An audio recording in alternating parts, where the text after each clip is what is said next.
What's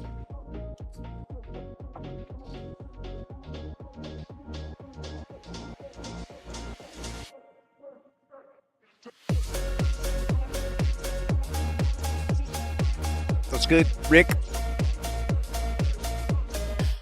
All right. And we're live. What's up? What's up? We got Rick here. We got McKinney Sand, Centipede. What's good? What's good, everybody? Hello and welcome. If you don't know, yesterday we gave away this bad boy. That's right. That's right. The Destiny 2 replica was given away. It was awesome. And keep farming up your points, and we're going to be doing more replica giveaways until we've given them all away. That's what's good, Jay Hockley. Welcome on in, everybody. Welcome on in. What's Bungie cooking up today? Well, we're in the... What are the 5 stages of grief? List off the 5 stages of grief.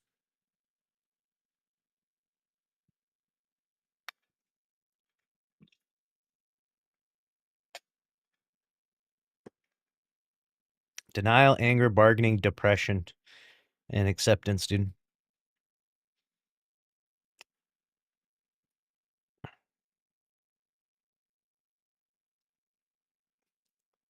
What's up, Spoon? What's up, Lees? Not the reps? What's that? Just got my immortal seal this morning. Nice, Jay Lockley. Very good. Congrats on that. Let's cook up this news story. You guys ready for this? This one's going to tug at the heartstrings, dude.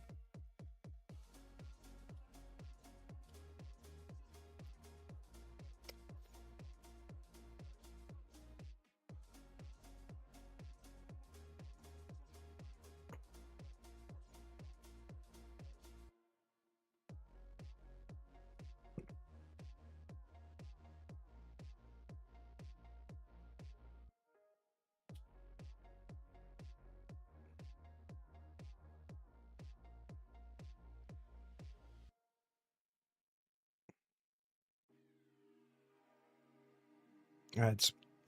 It's good, Red Pill. How's it going, Zombie Inside? What's up? What's up? What's up? Right, let's unplug this. Get my phone charged up here.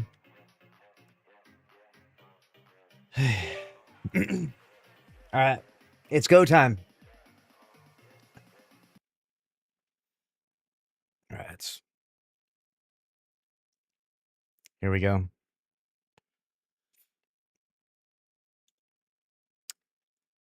Bungie has officially entered the depression stage of the 5 stages of grief right now. Guardian down.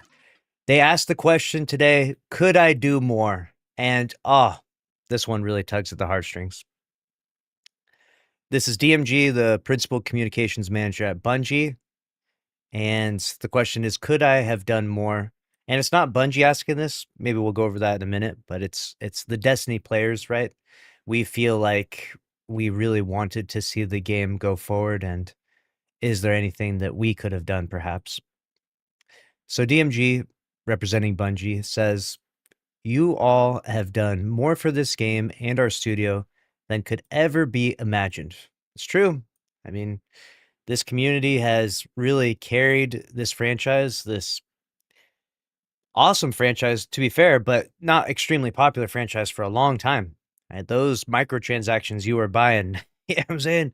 They were keeping the lights on there for a very long time. And no words can accurately depict how lucky we are to have shared these worlds with you. Don't blame yourselves or think you could have / should have done more. So if we don't blame ourselves, then that means we blame you, Bungie. I'm kidding. I'm just joking. It's not like that. This is just the way it goes sometimes. True. No matter the future, we will always have these memories. Oh, man. Thank you for everything. Oh, that hurts, dude. That's so sad to read. And it feels like we're kind of coming to this finality moment where we have, obviously, we got the announcement that the game is coming to an end for its live service, which is effectively the death of Destiny 2. That was over a month ago. Can you believe that? It's been over a month since that was announced. Oh, man. And a lot of this feels like this meme perfectly represents my feelings on this. Is it time to go? Destiny. Was I a good Destiny? No, I'm told you. Was I a good game? No, I'm told you were the best. Oh man, hats off to all the content. Thank you, man. And obviously, it's been over a month, like we said. All of our pleas from the petition.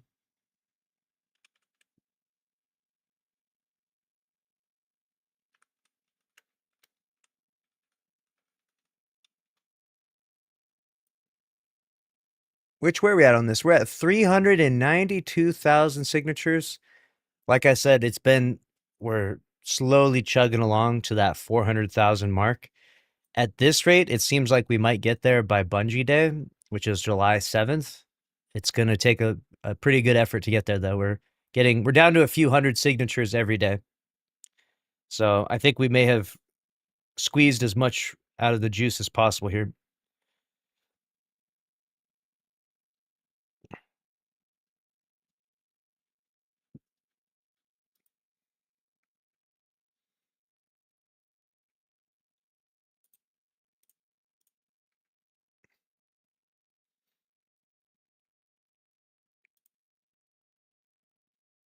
And just to be clear, I've seen some stuff online where people said that, 400,000 people signed a petition saying they want D3. If Bungie made a D3 and sold it for $70 full price, that's $28 million gross revenue. All right. So the idea is that if each one of these people bought the game, but it's important to understand that this doesn't represent every single person in the entire world that would buy this game, right? This has very little marketing at all going for it. Like, this is for the most hardcore people. This is just the most hardcore people in the gaming world, people that are very connected signing this. Surely a Destiny 3 would sell much more than 400,000 copies. If Marathon can sell 1.2 million, do y'all really think a Destiny 3 sells 400,000?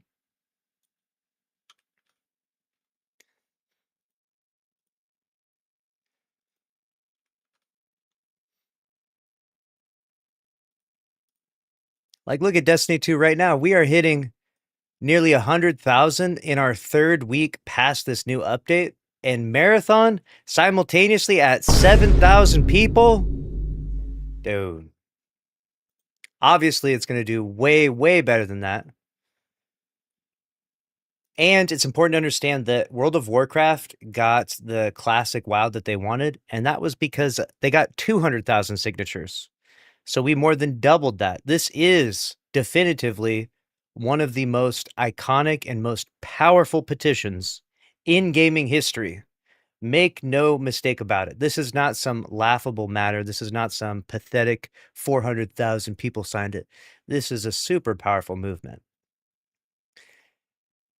They go on to say they'd lose 8.4 million to platform cuts, leaving roughly 19.6 million. Destiny 3 is a $500 million project, right? And so the math ain't mathing on that one, but everyone's allowed to have their opinions and express what they think about the matter. At the end of the day, we're trying to advocate for Destiny. We're trying to keep this IP alive and going. And boy, howdy, is it feeling like we're speaking into the void, especially as you see DMG with the somewhat depressing posts here. Thank you for everything. It hurts. It hurts a lot. The real question I want to know, though, is I wonder what Bungie would answer to the question of, could you do more? Could you have done more? Could you have done things differently? Obviously, it's probably not good to live with regrets, but you've got to feel like when you own a multi-billion-dollar IP, to watch it go from billions of dollars to zero in 3 years, or 2 years, I guess, actually, you got to be thinking to yourself, we probably could have done something different, right? We probably could have maybe not done this or maybe done that instead. And I wonder, obviously, we know what we would do, right? Like, we've talked about this on this channel countless times of what it would take to keep Destiny 2 alive and thriving and consistently successful. But I wonder what Bungie would say in all of their wisdom now that they get to see, what happens, right? Now that you get to see that worst case scenario come true, wonder what they would answer and how they would change things. Or even if they would, probably they wouldn't. They probably think they did everything right. They probably think it's not their fault, just the gaming landscape changed and we couldn't keep up with demand, right? That's probably what they think.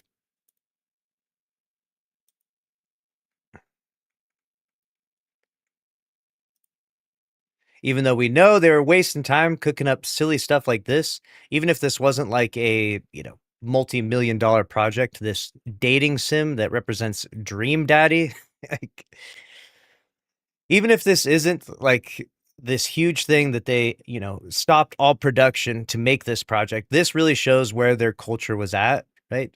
They wanted to make or wanted to spend time investing in this. And the fact that the leadership had to give them a hard no, honestly, that tells me one thing. That tells me that the leadership was at least locked in. Like, respect to Pete Parsons is an insane statement to say.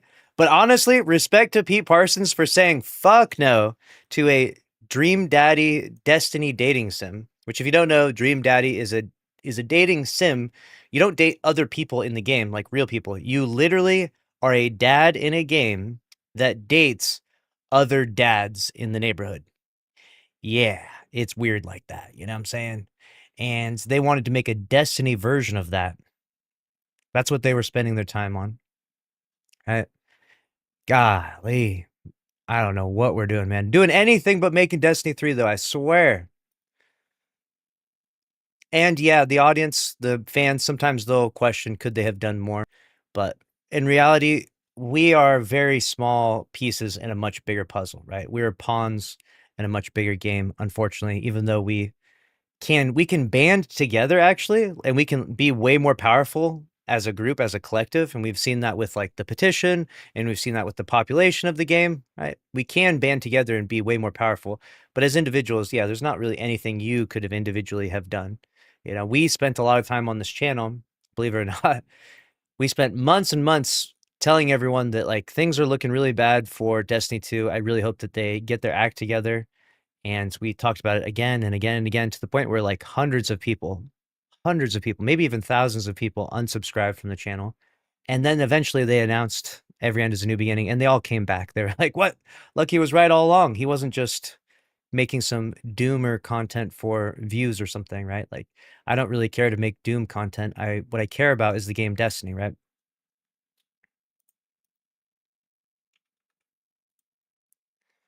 I spent 25,746 hours of my life playing this, right?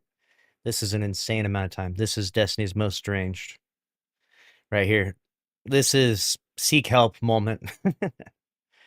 But I played it because I really, really liked it. And I really thought this game was the best game ever. And I played a lot of other games too. And I watched trailers and gameplay and Twitch streams and YouTube videos of every other game under the sun.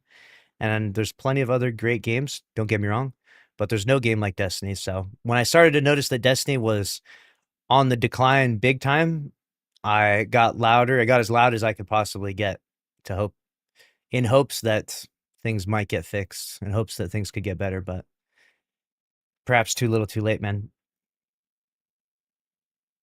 Let me know what you think about the topic down in the comment section below. We all did, bro. Yeah, everyone did. It wasn't just me, but I can only speak for myself.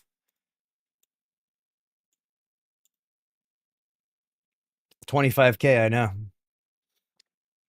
That's a lot. That's a lot of game time.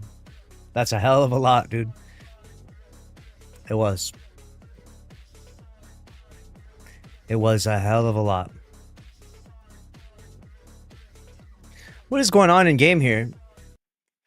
What are they doing to poor Carl here?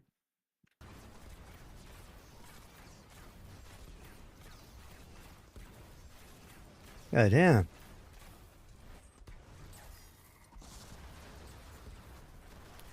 Two 1,000 voices shots and then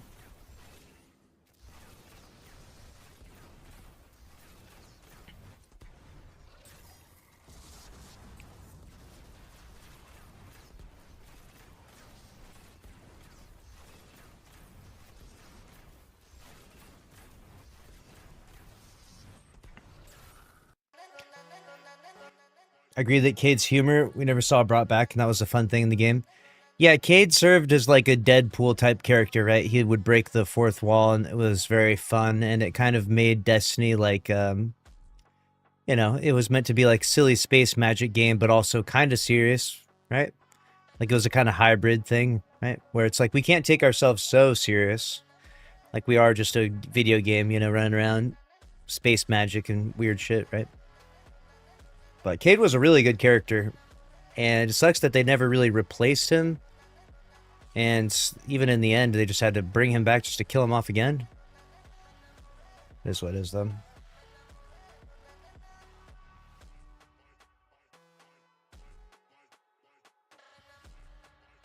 That's crazy. He's doing 100,000 DPS, or are we doing 1,000? Jeez. That looks pretty damn good.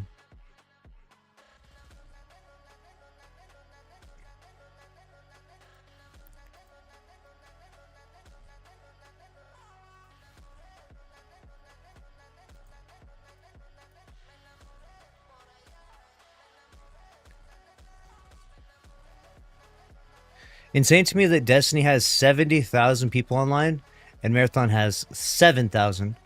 We are 10x their population, even 3 weeks into the update, dude. Holy crap. Like, what?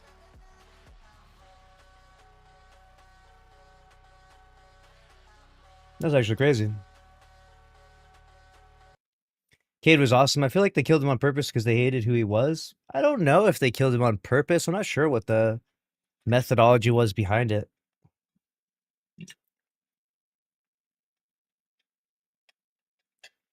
It does feel like they killed off the cool guy to be weird, you know?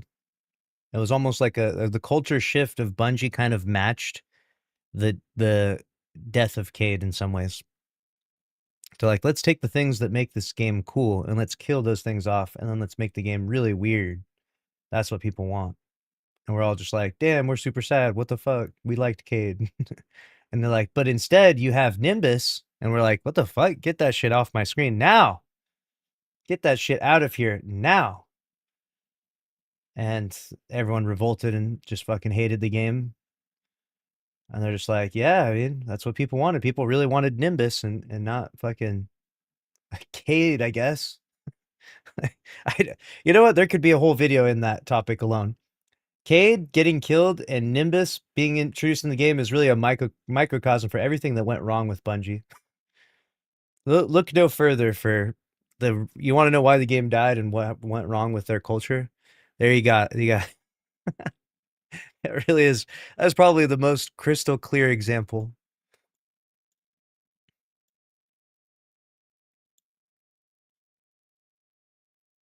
He's the alpha cocky type.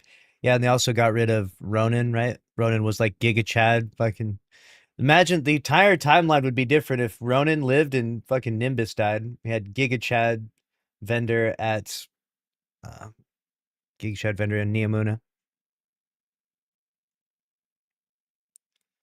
Honestly, very valid thought. Yeah. I'll write out a script for this because I think that there's more to be hashed out here, but I'm gonna write this out. To say, microcosm.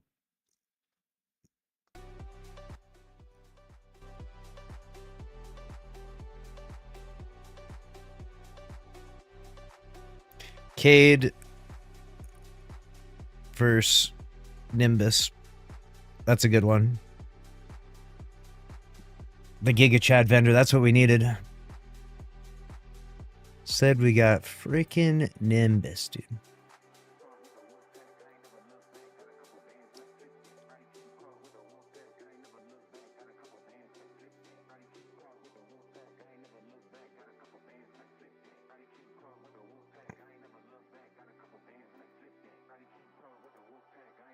That tweet you sent just now got deleted. So I don't know what that one says, but I'm going to remove that. Thank you for bringing it, though.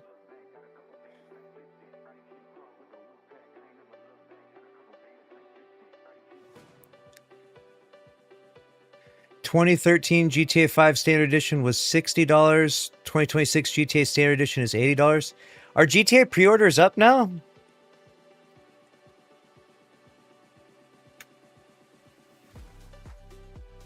Why are you giving stuff out? I just got like a bunch of extra stuff. I got it to give out.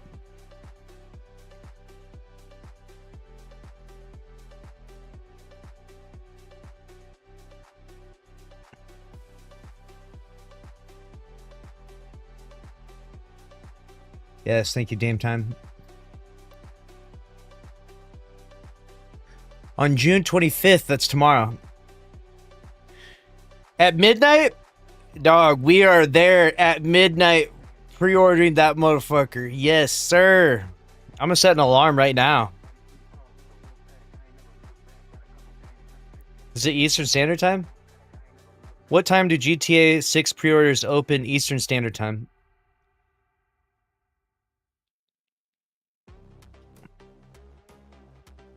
Some features from basic GTA are locked behind Premium Edition. Oh, we're getting the most premium digital deluxe Rob Me Blind edition, dude.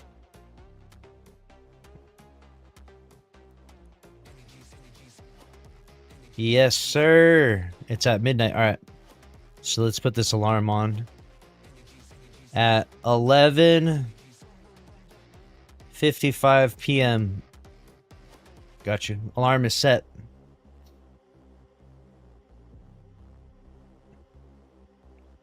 We never got to see anything about our Guardian's past life. Yeah, it'd be kind of interesting, huh? Who were we beforehand? Notice how, like, Crow, when he came back, everyone was like, whoa, you know? He's back. We thought it was Aldrin.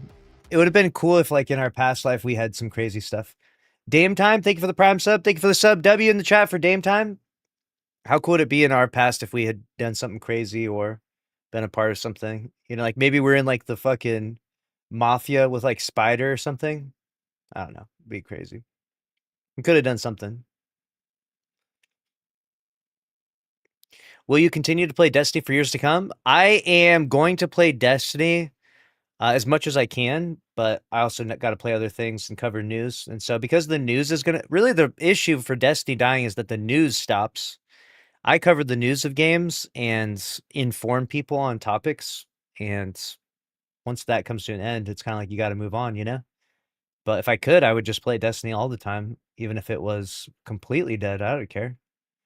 But we're gonna have to play some other stuff too. But anytime something new comes up with Destiny or with Sony or Bungie or even Marathon, we'll talk about it. So, and we'll probably come back once annually, at minimum once annually, to play Destiny, to maybe do like a lab stream in Destiny 1, right?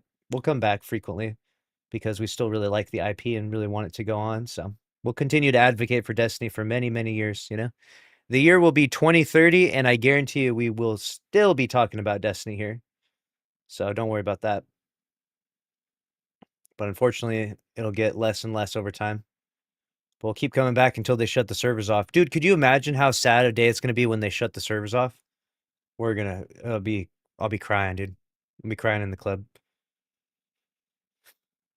Definitely hope the player base stays full enough to see all the raids and dungeons. Well, it won't. The player base it'll be almost impossible to clear a raid or dungeon in like 6 months from now at this rate, right? It'll take about 6 months. The rate of decay is pretty fast because, you know, there's nothing left and new games are going to really draw people away. So we're working against a race against time in some ways, but you can always make friends and then schedule a day with your friends. Like I'm going to schedule a day with my friends where on a certain day we will play Destiny, you know, like maybe on like the game was announced to be dead on May 21st. So maybe every May 21st we come back. You know what I'm saying? What's my 5-year plan? My 5-year plan is to make content and cover the news of different games. If that doesn't work out, then I'm going to be holding a cardboard sign on the side of the highway. I already picked out the marker and everything.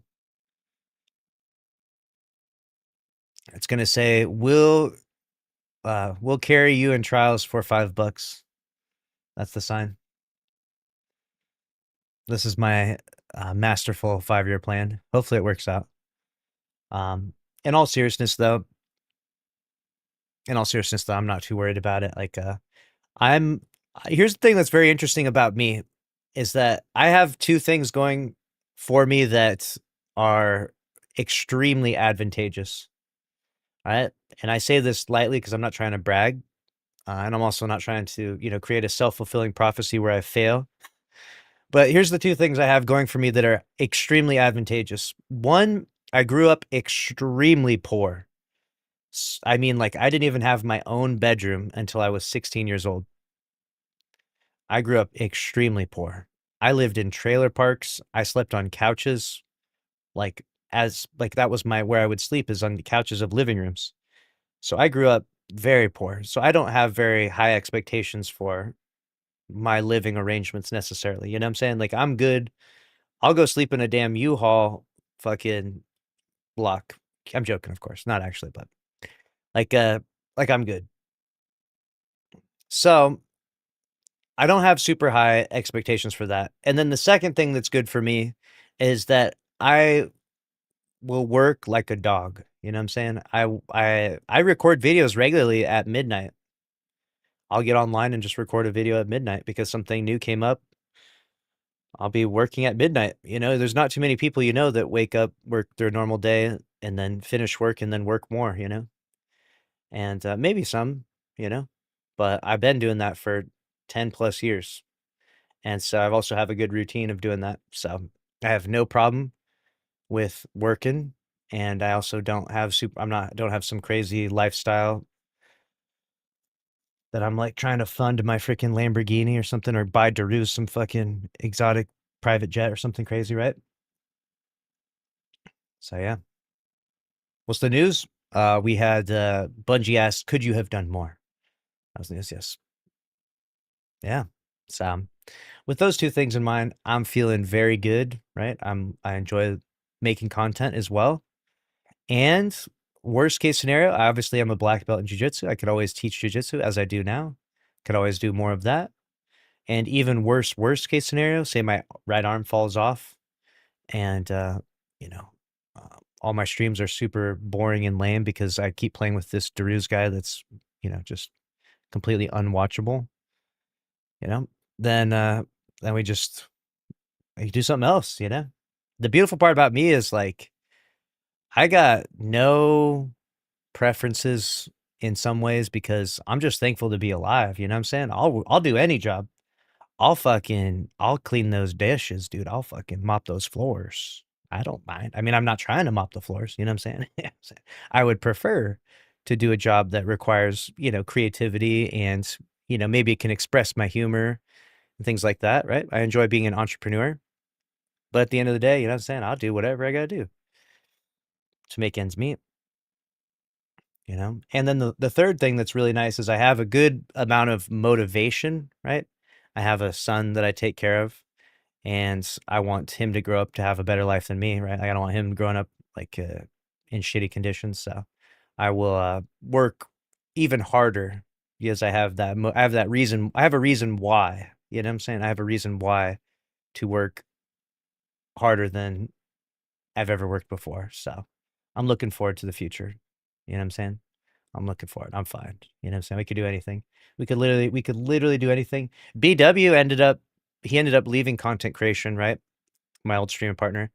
And he works at the prison, right? He was a prison guard. I don't know exactly what the term is called, but he doesn't mind it there at all. He has a good time there. And he still streams and makes content, right? So yeah, there's a million jobs out there. Thankfully, living in America is a cool place to live because it's literally the land of opportunity. You know what I'm saying?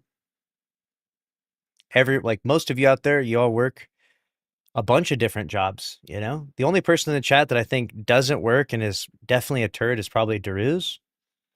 Everyone else in this chat, I'm sure you guys are all hardworking, tax-paying citizens. And yeah, that's the way it goes. Do you think you'd still have a job in the content space in general, even if it's not Destiny related?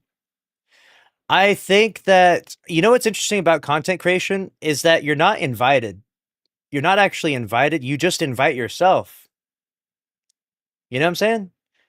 It's funny, like people talk about like, oh, the conversations between me and Paul Tassi, or what is Asdacross's opinion versus Lucky 10P's opinion, or versus Glad's opinion, right? Like these are just things that are passed around, but like you're not invited to be a content creator or to have your opinions validated or anything like that. You just invite yourself. It's like it's like a party that you're not invited to, and you just show up. You're like, hey, I'm here now, you know? And you just start doing it. You just start giving your opinions on things. You just start chirping, you start talking, you start making videos. And it's kind of an interesting thing because you just become a part of the conversation by fucking sheer tenacity and by sheer, will.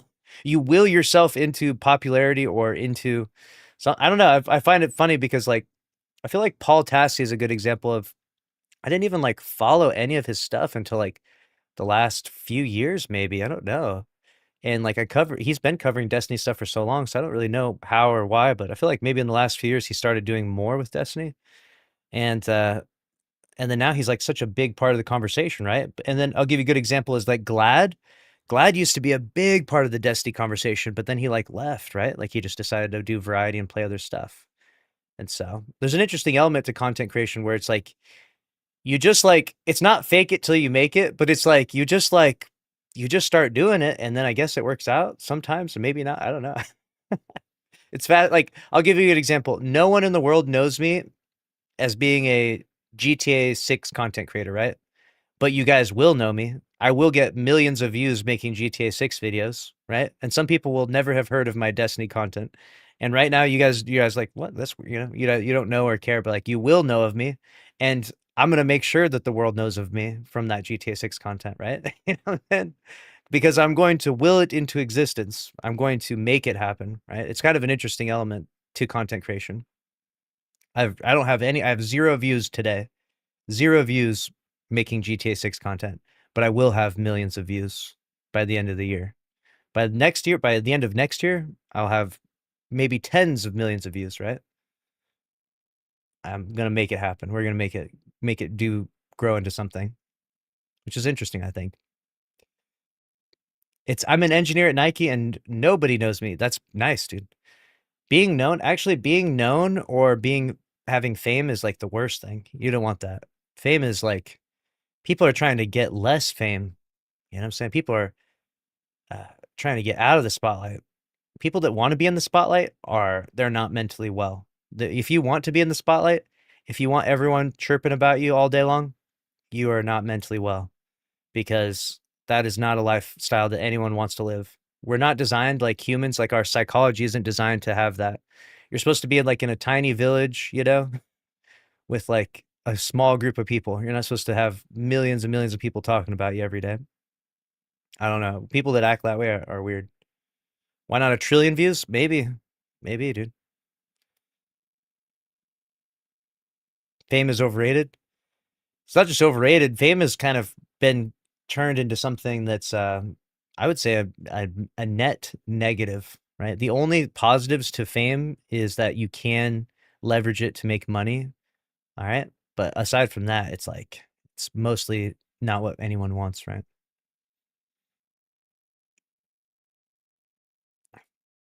That's about it.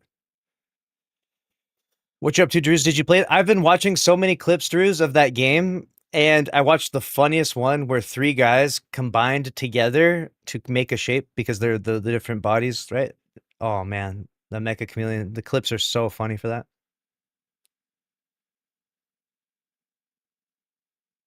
I'm totally working right now for my boss. Nice. Was it the turtle? Yeah, I think it was. It was a turtle or it was something. They like made a shape. It was like 3 people worked together to make the shape, and I thought, wow, that's really creative. And they could not find them. 3 people combining for that is crazy.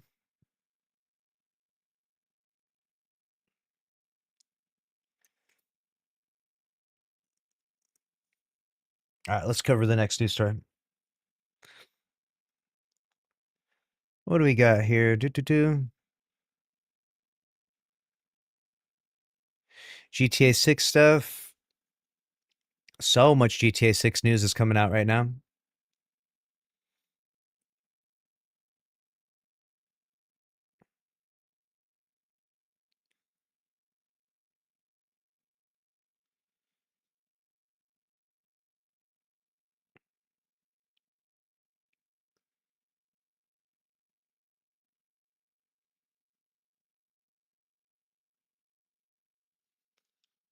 All right.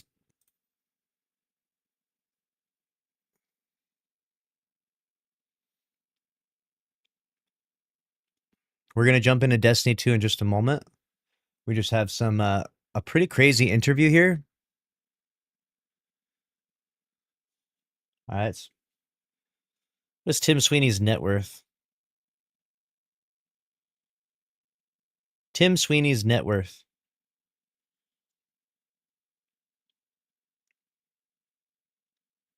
5.1 billion. Tim Sweeney is worth more than Bungie. Jesus Christ.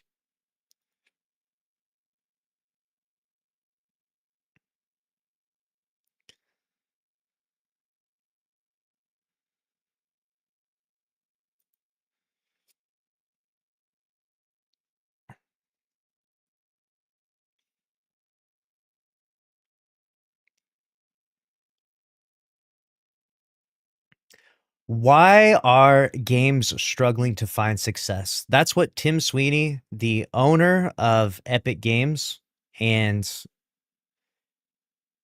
this guy also made Unreal Engine 6 as well. His net worth $5.1 billion, and he's given a breakdown for why games are struggling to find success. This is awesome. Let's see what he's cooking up here. Unreal Engine 6 as well, mentioned in this, and AI. AI in video game development, the hot topic right now. IGN caught up with founder and CEO of Epic Games, Tim Sweeney, and EVP of Development, Marcus Wasmer, at Unreal Fest 2026. We talked about performance optimization with the upcoming UE6 and how it could change game development, as well as the increasing cost of hardware and the current struggles across the games industry with studio closures and games shuttering. We also discussed the controversial use of AI in game development when it comes to artistic value and its real-world impact in light of Unreal Engine's updated AI tools. So many of the biggest... Yeah, Unreal Engine 6 is coming out, and it's going to have various different AI tools. I think that this is perceived as being controversial because people are really hating AI right now. But a lot of it, from what I understand, is removing those like tedious tasks where you're just like you're like making every single blade of grass in the field. Like we can replace a lot of that with, AI or maybe even generative AI would seem. I don't know. Do you hate that idea or love that idea? Games are built on Unreal, so check out our recaps of the State of Unreal keynote to see where games are going in the future as you stick with IGN. Now, here's our interview.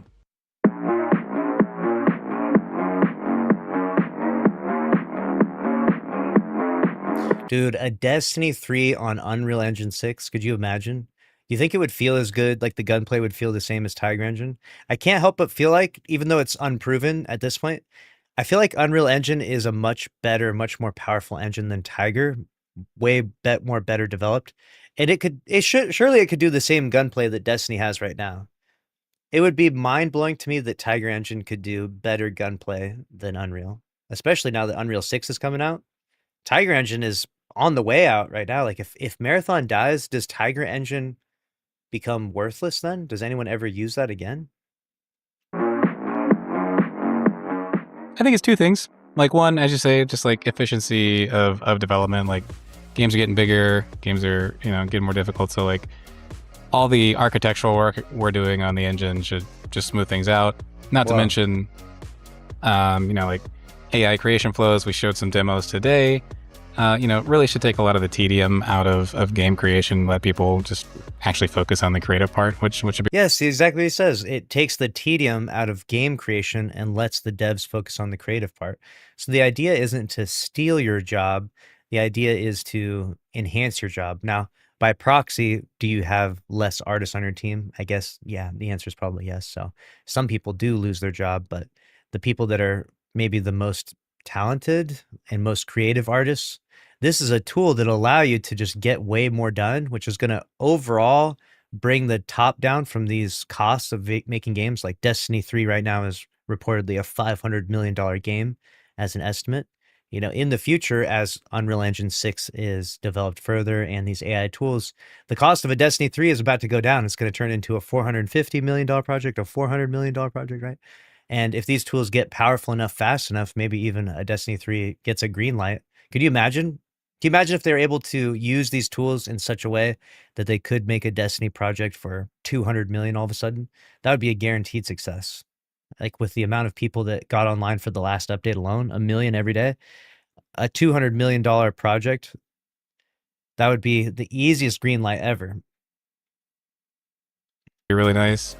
And then the really cool thing will be I think we're kind of inventing a new kind of economy here, hopefully with the interconnected, interoperable assets like between games, which I think is, I don't know if it's never been done, but I haven't seen it done at scale, at least anyway. But yeah, I'm really looking forward to the increased simplicity. Yeah, I wrote the first generation Unreal Engine, and with every generation, out of necessity of taking advantage of new features of hardware and expanding the engine's capabilities, we've made the engine progressively more and more complicated with every generation, to the point where it's like somewhat daunting to open up Unreal Engine 5 and look at the 5-level nested menus in some cases. And the C++ programming model really requires expert level programming. The great cleanup in Unreal Engine 6 is to adopt the verse scripting language that we've been pioneering in Fortnite with the Fortnite creator community, and bring that into UE6 as the primary way to develop gameplay code.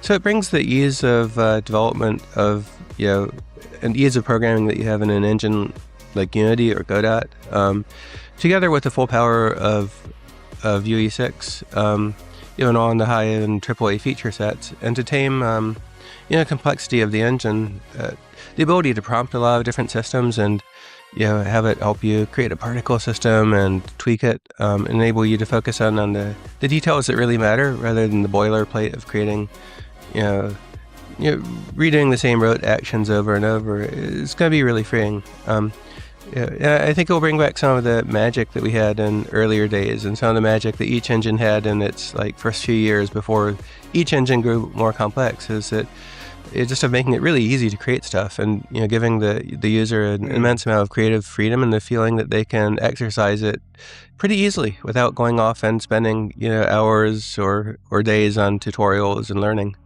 That's pretty fascinating update, like he's talking about that. I think it'd be crazy in the future for games if, like right now, the way a game works is you obviously have someone at the very top, and maybe it's a group of people because they want to have like a collective, creative vision, and so they work together and bounce ideas off each other. But as it gets more and more optimized, or if you go back in time, right, it's so unoptimized that you have to hire out such a big team. Destiny 2 at one point in time had 1,600 people working on it, right? Which isn't necessarily, I wouldn't say it is kind of inefficient, right? To have 1,600 people and every person has to be working on a different thing, and it all has to collectively come together into this one product that gets delivered to your PC or console, right? And it all has to work. There's so many moving parts that go into that. Could you imagine a world where we're seeing it more and more now, but could you imagine a world where one individual developer could make a game and without having to spend years and years of time researching? If you just had a really good idea for a game, you could sit down and open up Unreal Engine and flesh it out, make it. I know we're still very far away from this actually happening, but that would be a crazy time, right? Where just some random person on a Wednesday sits down and makes a video game because the tools have gotten that powerful.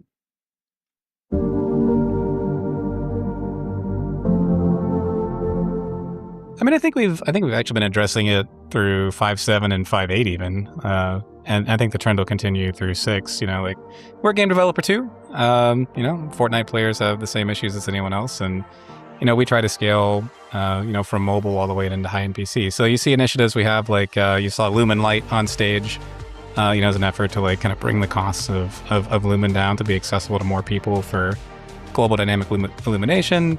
We were showing off, mesh terrain where you can see where new features we're building, that thing is built inherently to scale from nanite to non-nanite platform. So when it cooks down for a non-nanite platform, it just cooks down to regular meshes that should run, really efficiently and more efficiently than the old landscape system in most cases.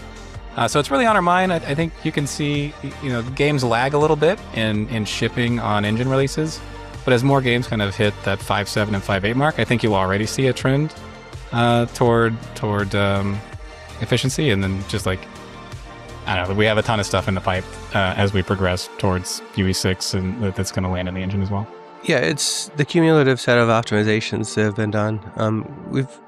Fortnite back on mobile, we're putting a lot of effort into optimizing the engine for, so that a developer can ship a game and run on everything from the highest end hardware all the way down to, low end Android and several-year-old iPhones. And we've also come to an increasing appreciation over time of the need to make the engine automatically scale much more of the content in the game. It's always been the case that with enough effort and trickery, a developer could make their game run well on low-end devices. But the more our systems like Nanite can automatically scale, the better. And that's going to be a source of ongoing attention. Yeah, and I think on top of that, just even more directly, I think we're going to continue to see just like small teams being able to punch above their weight. You take a look at Claire Obscure and just today, No Law getting shown off of really small teams doing really, really impressive stuff. I think you're only going to see that trend kind of accelerate as we go towards the UE6 era. Interesting. Yeah, smaller teams will be able to do the work or the quality of a larger team. This is an interesting thing. The future of gaming is getting so crazy, right? We're seeing this crazy downturn while simultaneously this uptick in advancement in technology. I feel like the next 5 years are about to be the craziest years in gaming.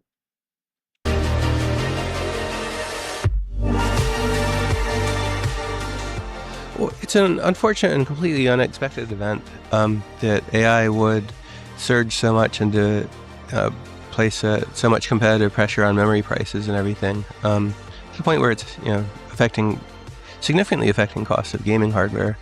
I think it's a temporary effect, but it is temporary over the next 2 or 3 years. I'm sure throughout Asia there are massive fabs being built to manufacture memory at scales that will eventually relieve the supply pressure. In the meantime, we're going to have to be judicious and spend more time optimizing and less knowing that we can count less on Moore's law to solve our problems for us, as the game industry has always done, with or without an intention. I think it's like Corsair is working on making components and stuff. There's other companies that are stepping up to the challenge right now. It'll be interesting to see if they can meet that demand and actually save the gamers from these overexpensive PCs and consoles that are coming up. Did you see that the Steam Machine was almost $1,500, I think, if you buy the controller as well for the 2 terabyte? That's crazy. Gaming is super expensive. And that's meant to be a budget thing, right? That's not even meant to be some super stacked PC. And so when the budget thing is $1,500, that's trouble. I think its role is as a helper where it's useful, right? You go look back at code gen tools back in last November, they kind of weren't that great. Now they're pretty good, right? So you can pretty easily put them into engineering pipelines, right? I think the main thing is, you want to make sure to use AI to reduce all of the tedium, all the tedious tasks. I don't know, you don't need an engineer to go and spend half a day doing root cause analysis on a crash if you can, have a thing do that for you for 20 minutes and then tell them what's going on, and they can spend that time optimizing the engine instead, or helping a content creator out or whatever. So I think it's horses for courses, and there'll be places where it's not useful, there'll be places where it will. Yeah, the whole space is moving so fast. We early on recognized that Epic should just broadly enable everybody to use the tools they prefer and to plug them into Unreal Engine in any way they want. And so we didn't go out to build the Unreal Engine coding model. Rather, we built an MCP server so that people could bring Claude Code or Gemini or whatever tool they prefer connected in. And every week or two, there's going to be new capabilities coming out. Lots of different companies competing, and we want to be able to support them all, and really put each game developer in charge of how they want to integrate the AI tools into their pipeline. Do you see what it says on screen? Real-time depth render, Unreal Engine.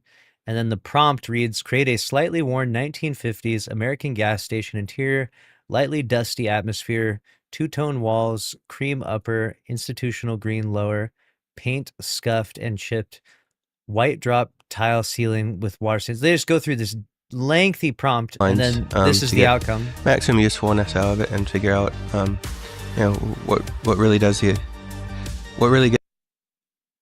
the outcome was this right here.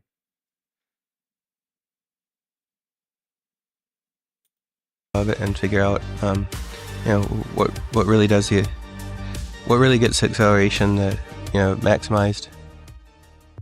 I guess they didn't. Maybe they didn't show. Maybe that was was before the texture was added. But interesting. I want to see what they showed the prompt, but they didn't show the results, I guess.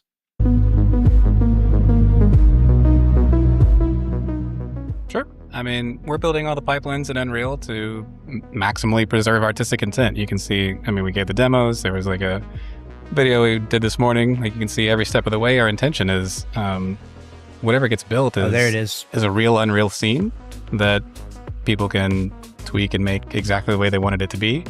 Okay, so that's the outcome from the prompt. They took that gray empty building and they were able to like calculate the depth and then create a prompt that just fills the room in.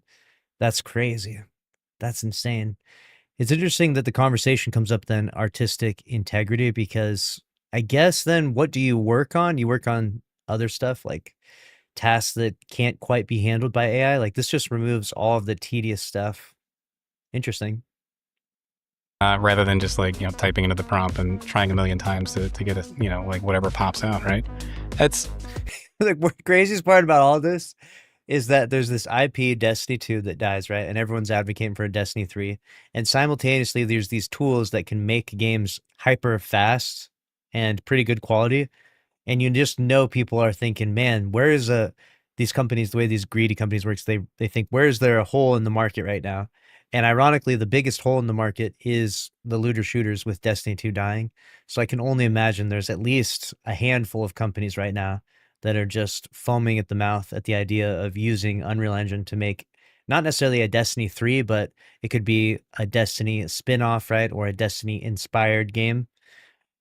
The next few years after these games go live could be really interesting. How cool would it be if like 5 different studios took a shot in the dark at this project and maybe 1 or 2 of them lands, where we have not just a game that could essentially replace Destiny, but one that could be, multiple games that could have that Destiny feel to them, perhaps.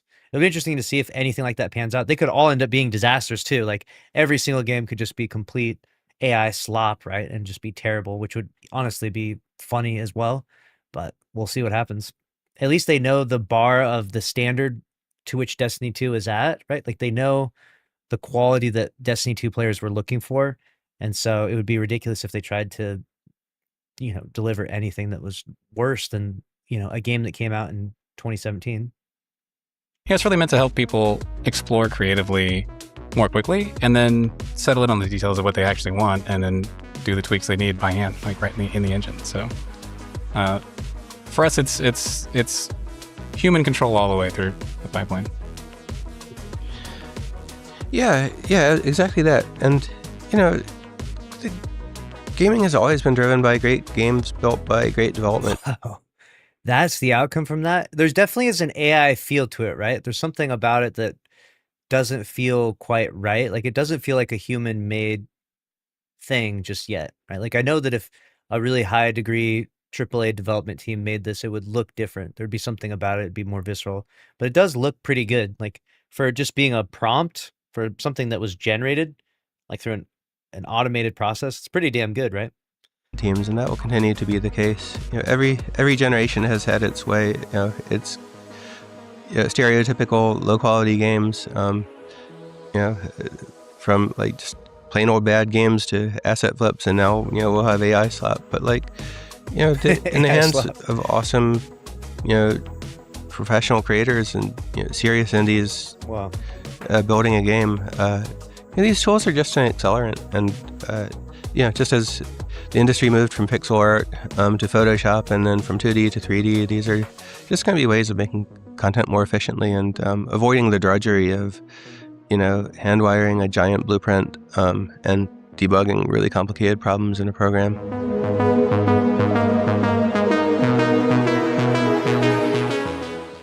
I think that's for the model providers to sort out. Some of them are operating at a loss, such that there's actually a higher cost than they're charging, to try to grow their businesses. Then there are trade-offs between local AI and server-based hosted AI.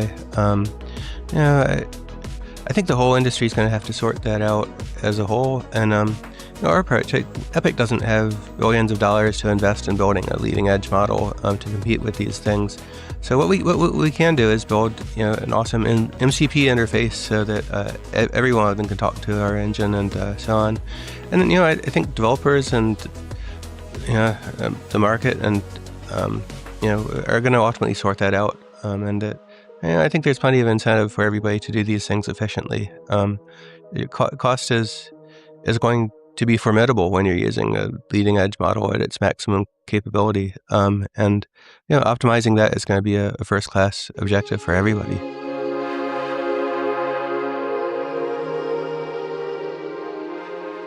You can't say that this is the first time the industry has gone through a shakeout, because there have been many before. I was a young gamer in the 1980s when the Atari crash happened, and then I was a game developer and remember that we were talking about this. The original Concorde was the E.T. game. This game performed so poorly. It was such a trash game that they had to take like thousands of copies of it and hurl it into a landfill and light it on fire. The original Concorde was the E.T. game. In the transition from 2D gaming to 3D, when suddenly a lot of the games at the time that were being built, ended up not finding a market for them. And then, BitTorrent hit the industry pretty hard too. There was a time when, the industry rumor was that Crysis had sold 100,000 copies and 10 million people had played it. And the solution to that was multifaceted. Every, technology generation, whether it's 7 or 10 years, changes accumulate so much that the way people build games and play games changes. And the answer can't be that every generation we just spend exponentially more on game development, because the market doesn't always support that.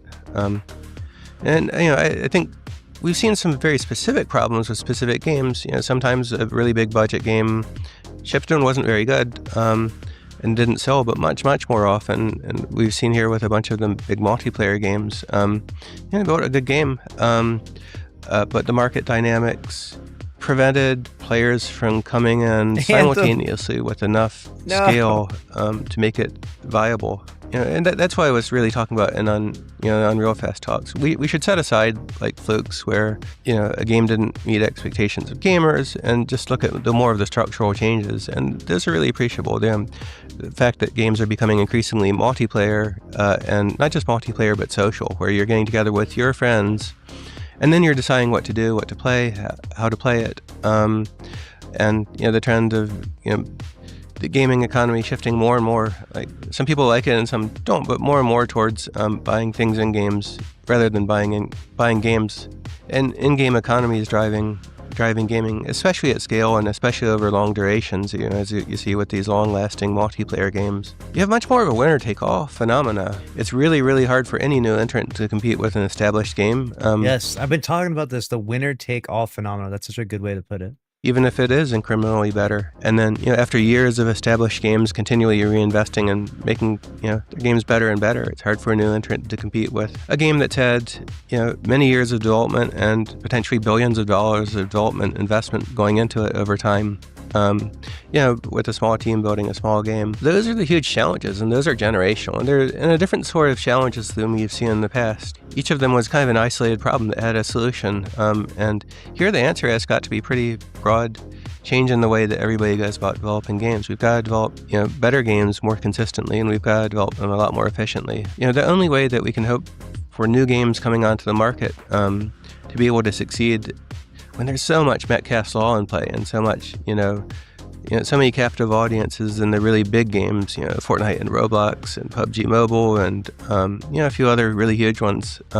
It's got to be that those games get momentum by connecting to the economies in other games. I think that can really reinvigorate the market if people are constantly looking to new games as sources of new items that they can own everywhere, and able to really easily move together with their friends.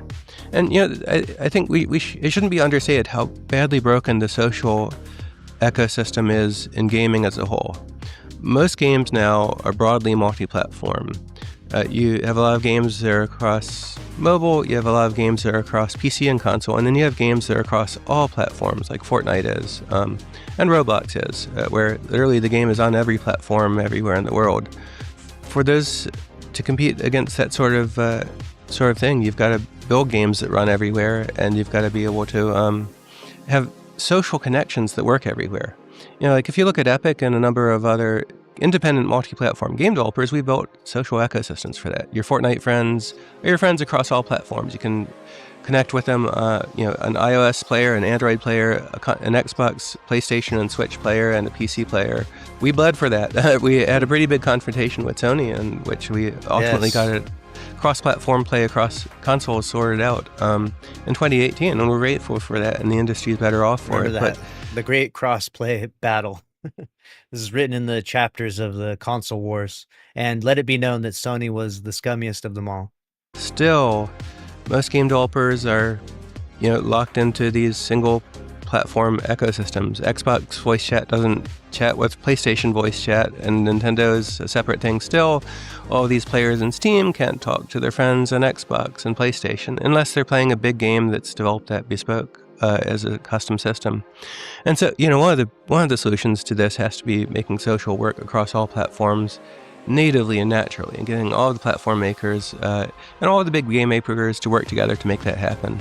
This is talked about in Unreal Fest, and I think it's in everybody's interest to do so, and massively so. I think every platform would have a lot more engagement, and every game ecosystem would have a lot more engagement if we connected things.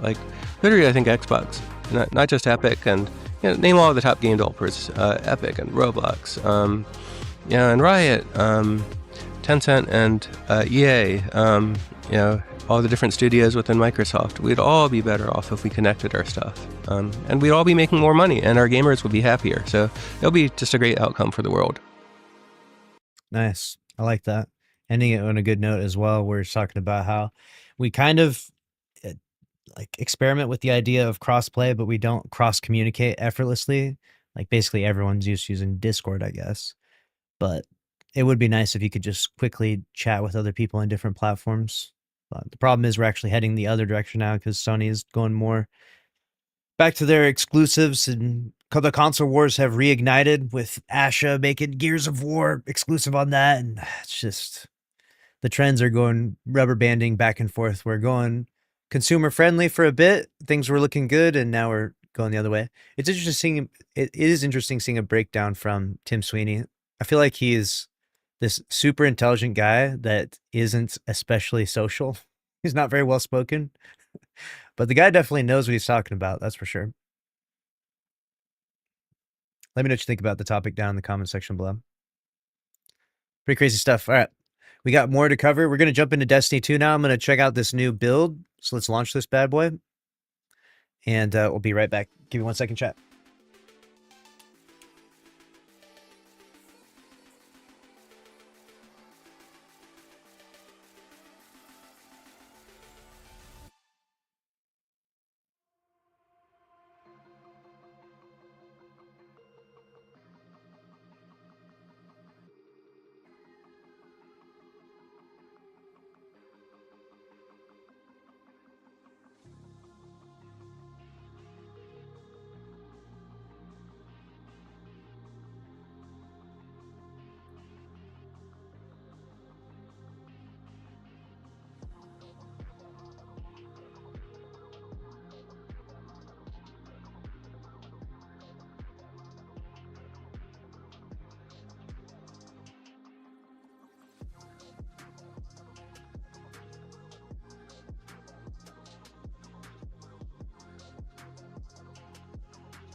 So we're back.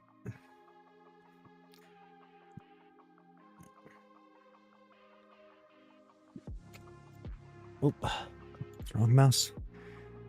Time to hop in game. use AI to reduce all of the tedium, all the tedious. Good. Here we go. Lucky, I want Destiny. Whoop. Did I miss what's up? No, I didn't. I want Destiny 3, but I would want the same devs. If not, then it's all over again. People talking crap game, yeah. You want the same devs or don't want the same devs, White Troop?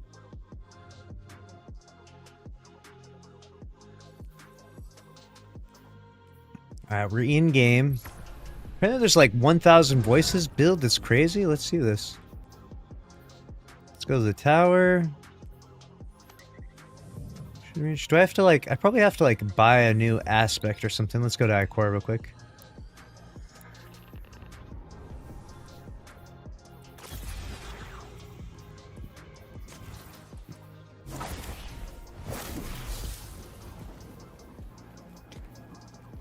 Yeah, crack shot. I gotta go buy this. Crack shot. Have you used this, chat?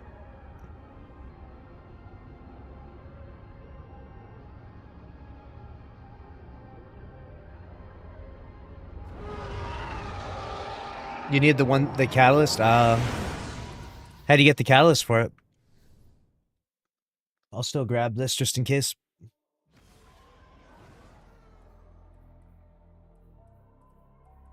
So grab this crack shot.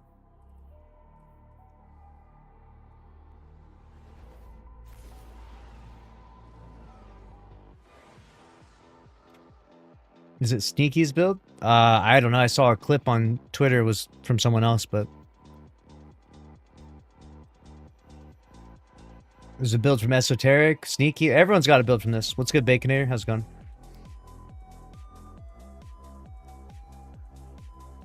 Last Wish or Pantheon? I don't know. I don't know. How did you get the 1,000 voice catalyst, you said?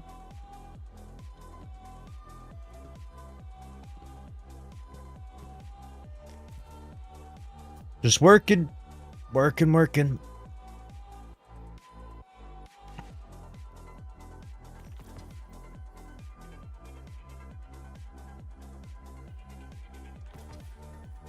Crack shot.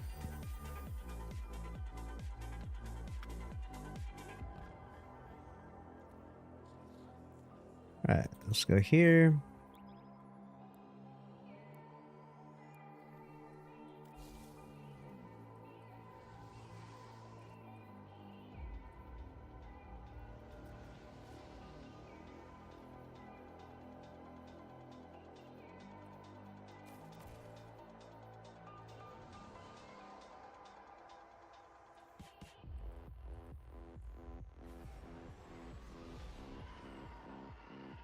Oh, you get it from either Last Wish or Pantheon. Gotcha.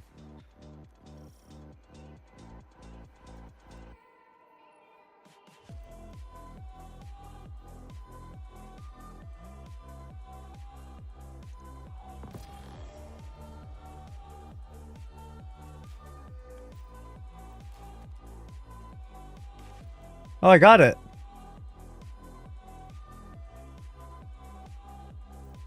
I just gotta defeat targets. That's kind of crazy. What the hell?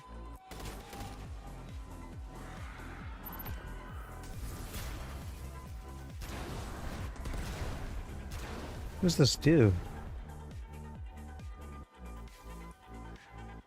Activate your class ability to fire up to 3 scorching shots at combatants you've marked.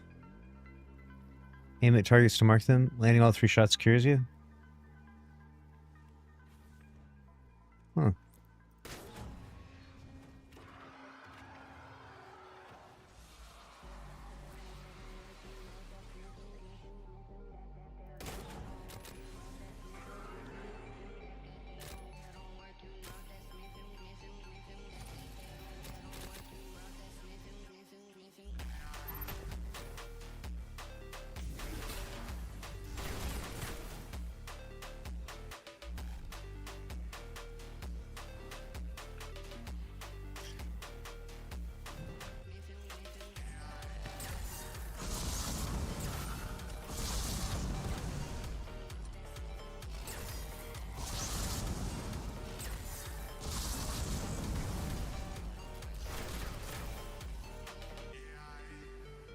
Cool.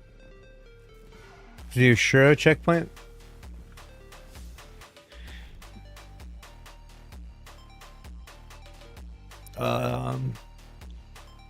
Sure, I guess. I discarded him.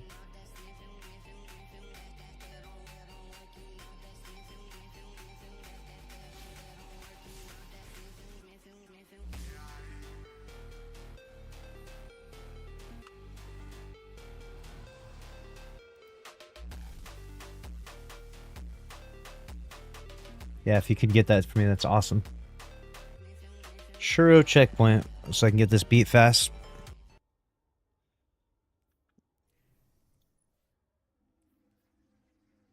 This weapon becomes partially taken. Detonations produce taken energy that aggressively seek out and blights them. That's what the catalyst does? Why is that necessary?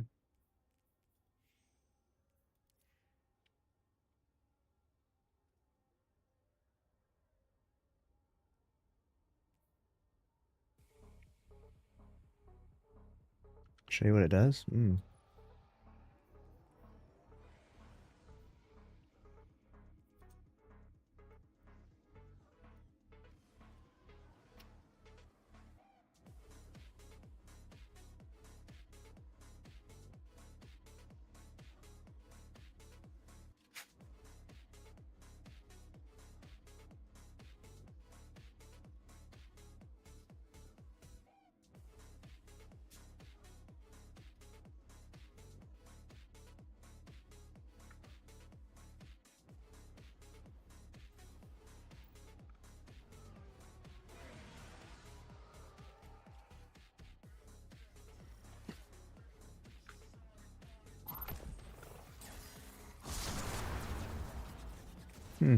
Alright. Perfect.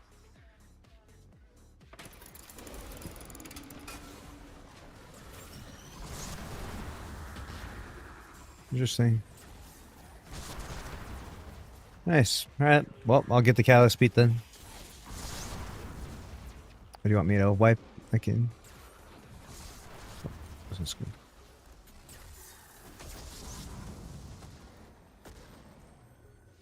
Yeah. When you land, watch when I shot. Nice. You seen the new cheese on Insurrection Prime? Yeah, I did see that. Do you guys want to jump in and do that?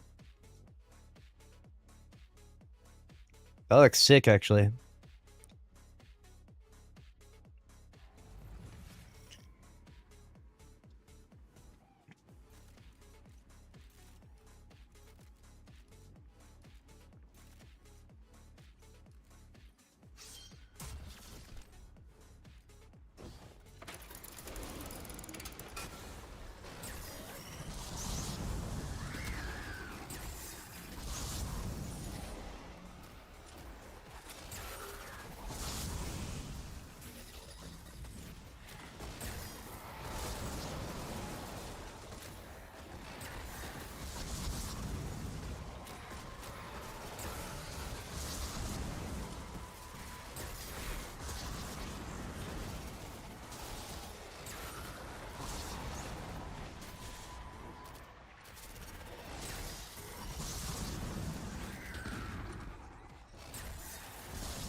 Can I get the Anarchy Catalyst from it too? Nice. I wish I could. I'm stuck at work. No worries. So.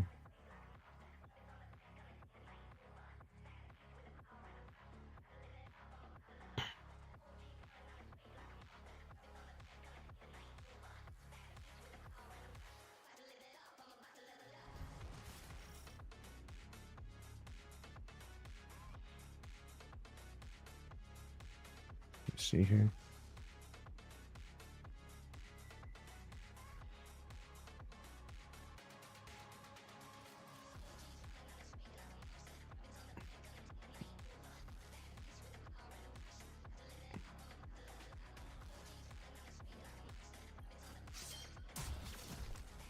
I have the catalyst for 1K, but I haven't gotten the kills for yet.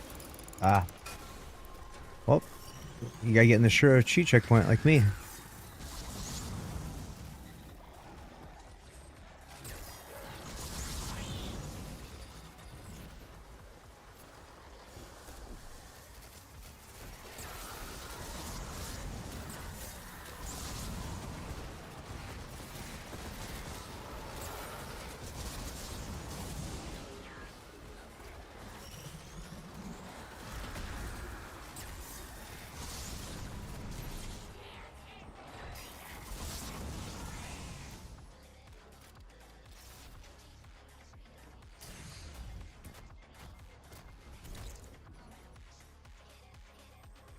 For the life of me, I'll never understand the hype for Grand Theft Auto. I mean, it's just a really fun game. It's hard to describe. It's just like an open world game where you get to do a bunch of crazy stuff.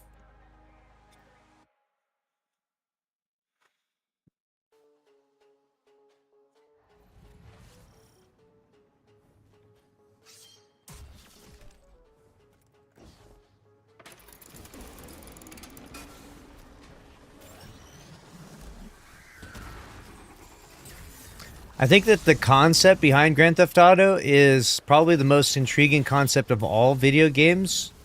And it makes sense, like, psychologically, why it's the most, like, desirable game in some ways. Because in the real world, you're not allowed to go, like, commit a bunch of crazy crimes. So what if we made a fictional version of the real world, and in that world, you could do all the crazy shit you ever wanted to do? Right? Not that everyone is, like, secretly desiring to commit a bunch of crazy crimes, but, you know, there is an element of people being just, you know, chaotic and crazy, right? Yeah. I feel like video games, they are meant to be an escape, right? Like, that's kind of like their primary tool, like the primary thing it's used for. They can be used for other things like community, you know, experiences and lots of different things, right?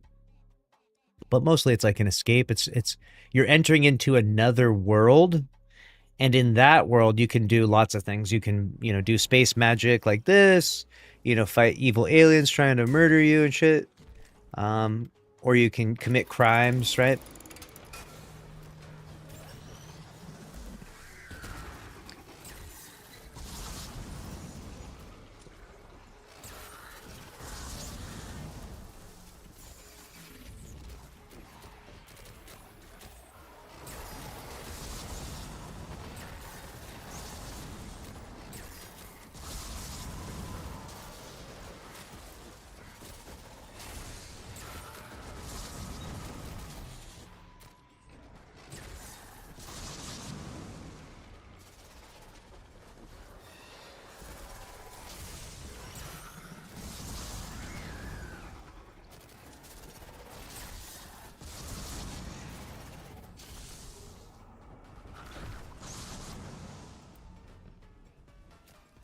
Yeah, I mean, that's the main appeal of it. Yep.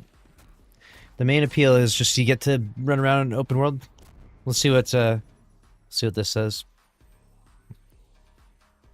My friend struggles to understand the appeal of GTA 6. What is the reason why a game like that is so interesting? See what it says. It's not just cars and crime. They're excited about it because it gives you freedom. Most games give you a specific path, but GTA lets you ignore the main story and do whatever you want. That is cool. So that gives you basically agency. Like, you don't have to run in this, like, restrictive, you know, campaign with all these guardrails and stuff. That actually is, you know what? I didn't even realize how interesting that is. The world feels alive because Rockstar makes such immersive worlds. The NPCs have routines and random events.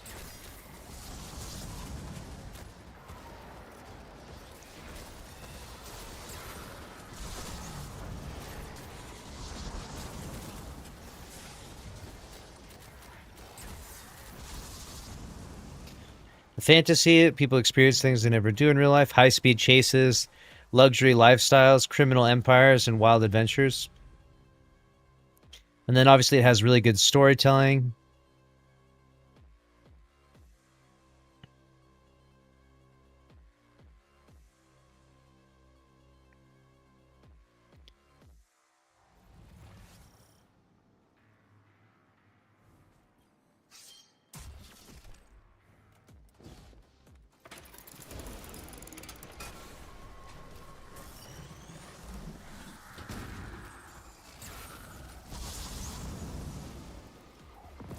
Hey, we got it done.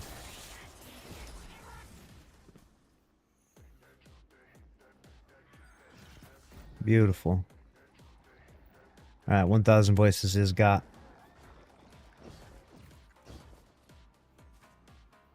Let's see here. You said Sneaky Beaver had a video about it? Let's see what Sneaky Beaver's video says. So I can understand this build a little bit more.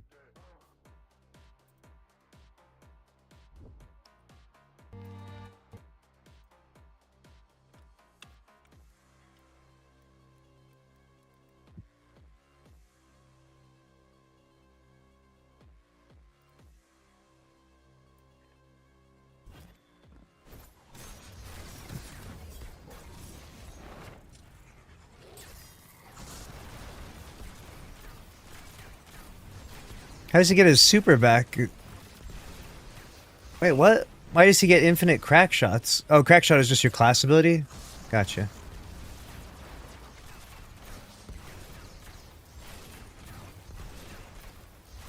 He's like jumping in the air really high. I guess he does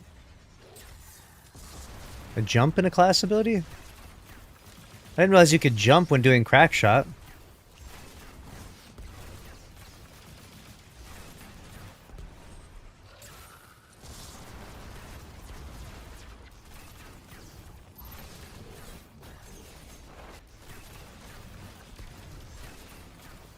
Sorry, I had to cut it off there. If I would have showed you the whole clip there, the intro would have been like 3 minutes long. I'm not even kidding. So, the 1,000 voice catalyst finally got fixed, and it has created some absurd wacky builds, one of which I'm going to be showing today. I also have builds for DPS coming up for every single class, separate from this video, so stay tuned for that. In the meantime, for today's build video, we're talking about Infinite High Noon and flying around like Harry Potter. Let's start with the catalyst, no pun intended. 1,000 voices was fixed, and now its catalyst, this right here, actually works properly. It says, this weapon has become partially taken, detonations produce taken energy that aggressively seek out targets and blight them. Here's what that looks like, nice and clean, you know, minus the flying saucer. So it's kind of like a ignition slash scorch slash witherhorde tick situation. The other half of this build is going to be crack shot. This is the new solar aspect on hunters. A lot of people seem to not know this exists, not that I blame you, it is pretty new. So this states, activate your class ability to fire up to 3 scorching shots at combatants that you've marked, aim at them to mark them, and then landing all 3 shots cures you. Basically, it's a mini golden gun. Naturally, your next question is going to be, but Sneak, how are you spamming it 3 billion times in a row? And that is thanks to our exotic armor piece, which is going to be Speedloader Slacks. Now, the exotic has a bunch of great perks. Dodging instantly reloads all your stuff. Speedloader Slacks. Let's put that on.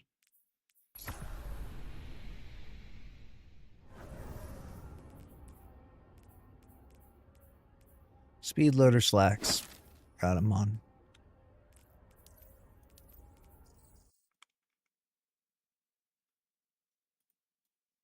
You get increased reload and handling to you and your allies, but the main thing we're talking about here is the last sentence. Dealing sustained damage grants class ability energy.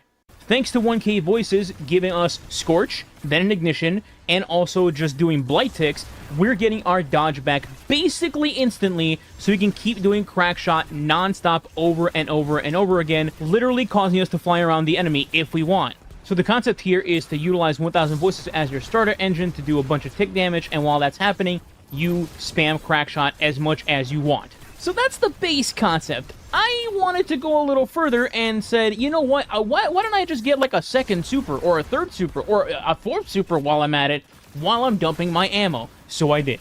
Now, full disclosure, you're not getting, 4 supers off on a boss damage phase, but I did want to show the concept of I am able to rotate around fast enough to the point where I can get probably a second super off in the same damage phase, maybe even a third depending on your fire team composition. You know, there's other orbs or other people, maybe there's a tether going on, maybe you're playing with 6 people, so there's a bunch of orbs around. There's various factors. And keep in mind, this is not like a DPS raid slash dungeon style type build. This is a go find a big giant yellow bar and bully him with your gun type of build. So while you could use this in dungeons and raids if you want, you could also go use this in like arena ops, GMs, ultimatum conquest, gambit, anything that has a big dumb stupid target. By the way, this is still the same huge ass clip from the beginning that I mentioned. Let me just fast forward to the end and show you how much I did after I dumped all my ammo.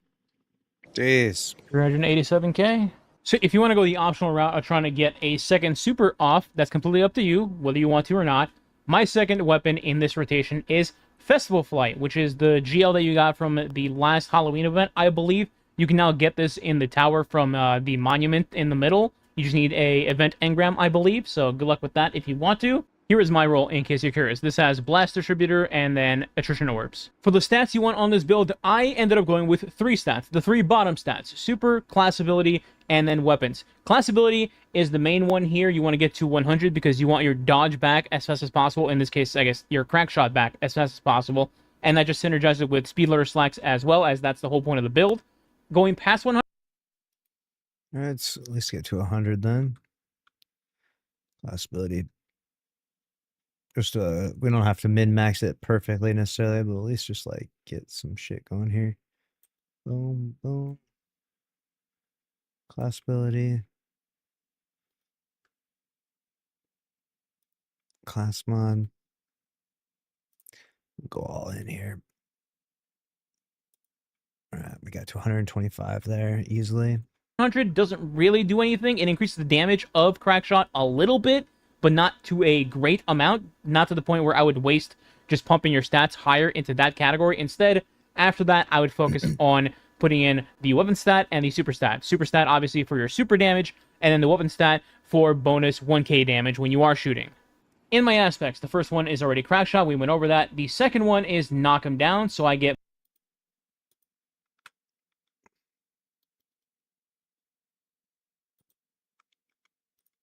more projectiles from my Blade Barrage. In my abilities, this technically could be anything in your dodge slot because Crackshot's just going to take it over anyway. So if you want permanent radiance through your dodge, you can have Acrobat's dodge. If you have other means to get radiant, then you can switch this to Gambler's dodge and get your melee back every time when you do use Crackshot. For my fragments, these are not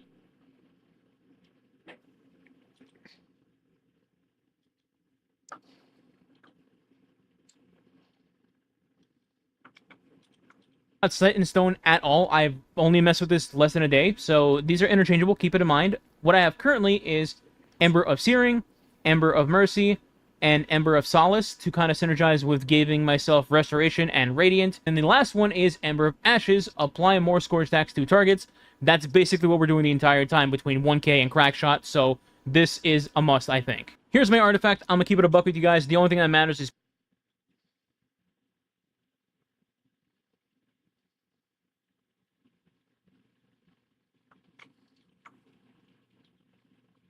Ashes. So let's put this on.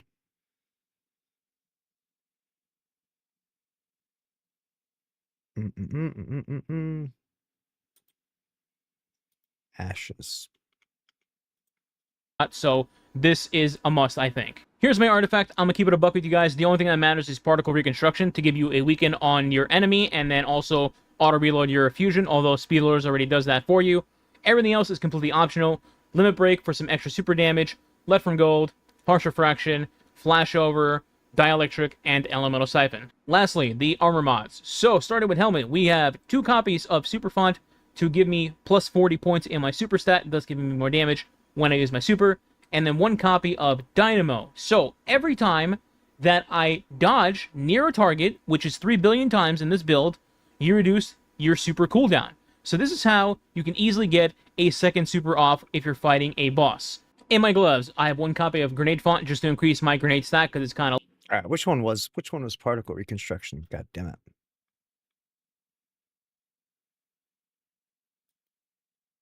I think it was this one. This one feels like it's the right one. But it's not. This is the Sniper's Meditation one.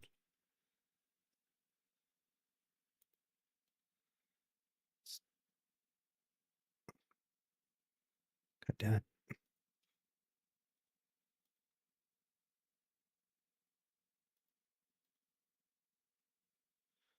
This particle reconstruction. Tablet of Ruin? Okay, thank you. Yeah, I'm dumb. I swear I looked at Tablet of Ruin. Where the fuck is this thing at, dude? Oh my god, why is it there?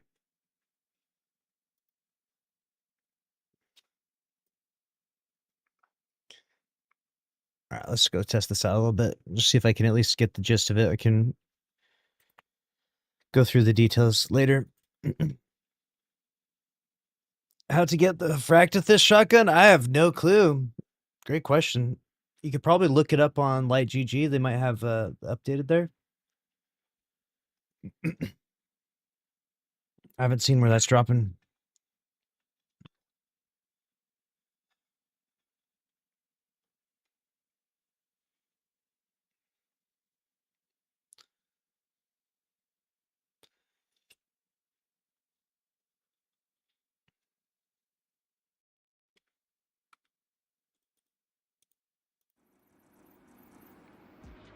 Alright.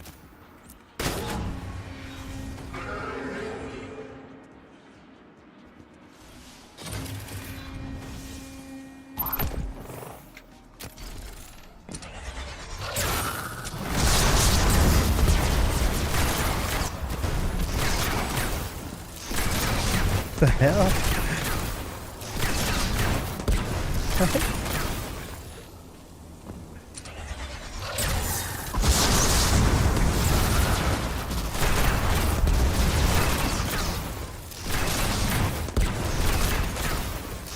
What? This is crazy. What the hell?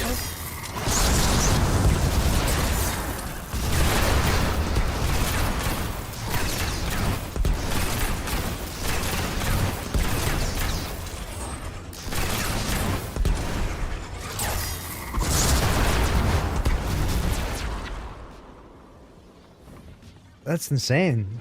Just spamming this shit. Bro, look at how far back he got pushed. And pushed the boss off the map with this.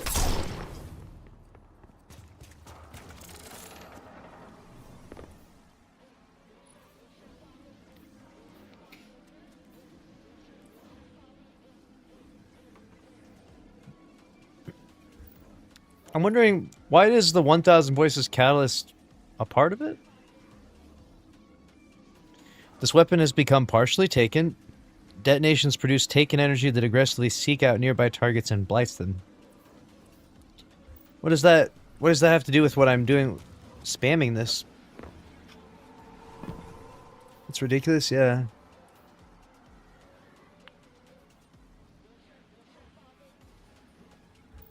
Dealing sustained damage partially reloads them? It's doing damage over time? Oh.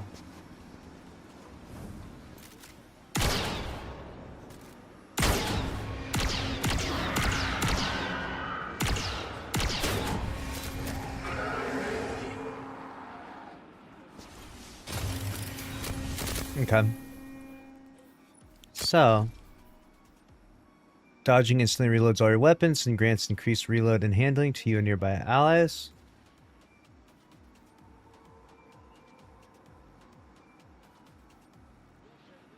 While the buff is active, additional dodges increase the buff strength and refresh the timer, maxed out at 5 seconds. Doing sustained damage grants class ability energy. So I use my class ability and I don't have any more class ability. I use this 1000 voices, and that gives me my class ability back. How is the 1000 voices giving me my class ability back? Dealing sustained damage grants class ability energy. So is it not just that that's doing that? Just so.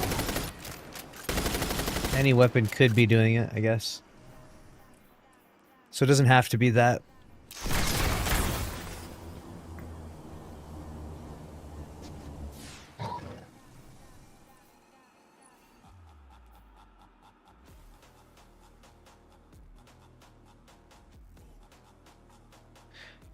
So I'm getting.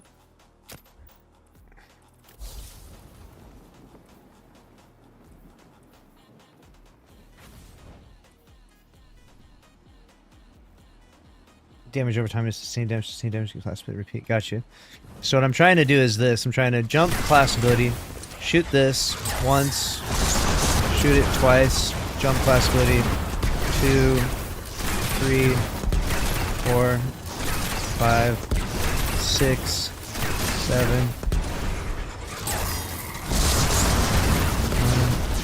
1, 2, 3, 4, 5, 6.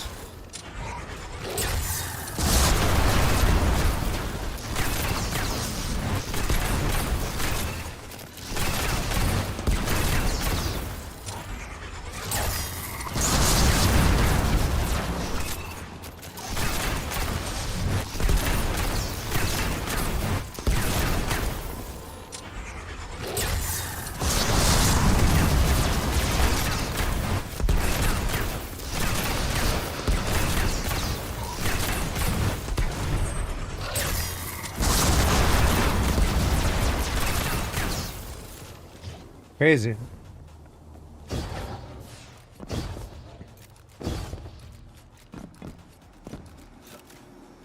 That's pretty insane. What else did he add to this?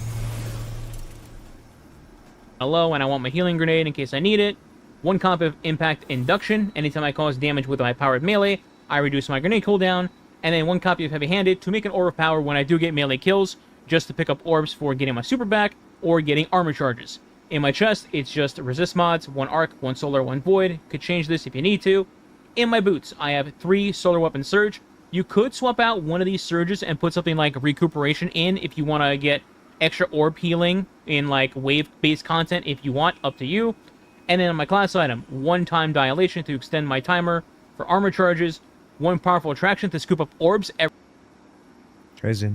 Very cool. Alright. Who's trying to do this Pantheon cheese? Apparently we can cheese this Pantheon boss. Insurrection Prime.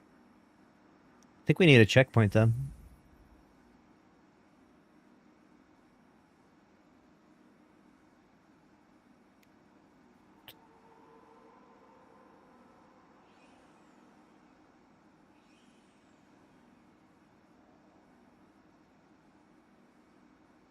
Doing any Pantheon today?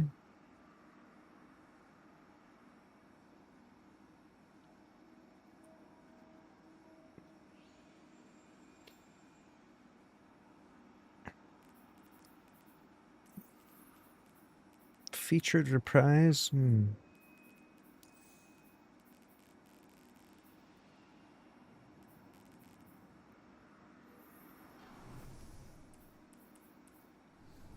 Alright, that was pretty cool. I want to see what other busted stuff there is out there. I'm gonna go to the bathroom, chat. I'll be right back. We'll keep covering some of this stuff. Just give me a second. Might get a Pantheon team going together. If you guys want to join up for Pantheon, join my Discord. Maybe we can get a team together here. We're literally gonna just cheese it, so just join my Discord so we can talk. Join the Discord waiting room if you're interested. Discord.gg/Lucky10p BRB.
Oof, it's so cold in here. I gotta turn the AC.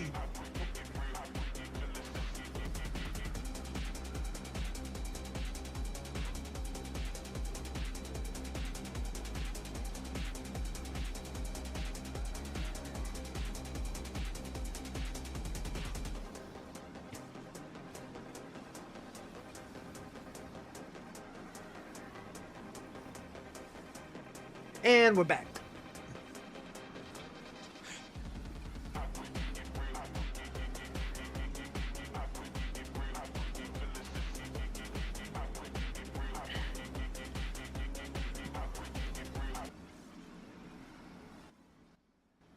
All right.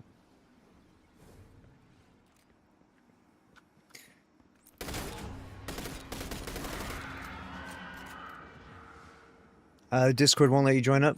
No stress.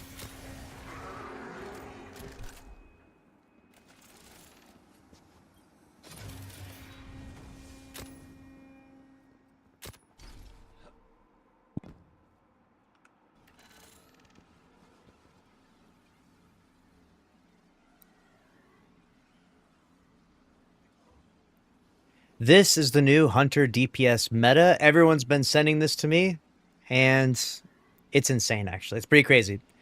With the new aspect and 1,000 voices with this catalyst, you can do some crazy things. This is just the shooting range here.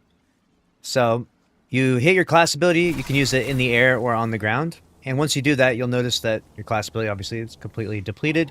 You get it back by damage over time. And your 1,000 voices does really good damage over time. As you can see there, class abilities all the way back. So you can just keep spamming these like makeshift golden gun shots over and over and over again. You'll get about like 6 or 7 of them off sometimes. So right there, I shoot one shot. I get 3 golden gun shots, 3 more, 3 more, 3 more, another 3, and another 3. And I run out. So after I run out, now I shoot this. And rinse and repeat, right? So we got the new aspect, crack shot. You get this by talking to Ikora, of course. It's got the new aspects there, as usual. Fragments are not fully optimized by any means. Probably just want Ember of Ashes at minimum. I saw this from Sneaky Beaver. He showed me this. And there's a bunch of other videos out there. And obviously you want to spec into class ability. If you don't have at least 100 of this, then you won't get your class ability back as fast as you need to. And after that, you're going to go as much super and probably as weapons as possible as your armor will allow. And basically just completely mow down any bosses in the game. It's kind of insane. You can obviously pair this with using your super and spamming supers and min-maxing into that a little bit as well. But overall, this is pretty crazy damage. We'll show it one more time here so you can see the dealio of what we're doing here. On the ground. Shoot this. Oh, I can do this again.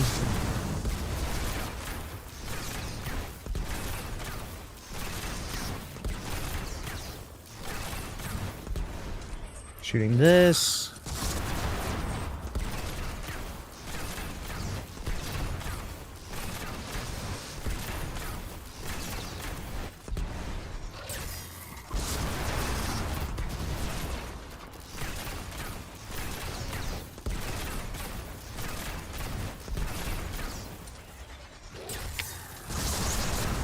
Damage just goes on and on. Obviously, put on some solar surges on your boots and have some fun with it. Let me know what you think about it down in the comments below. Yeah, cool. Got a quick recording of that. That's pretty neat. See what else there is going on out there.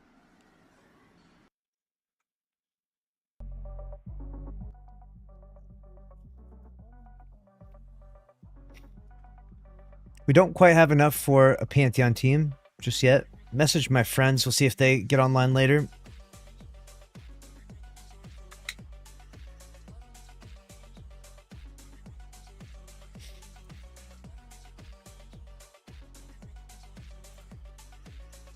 Just gotta eat these, got my bao buns here.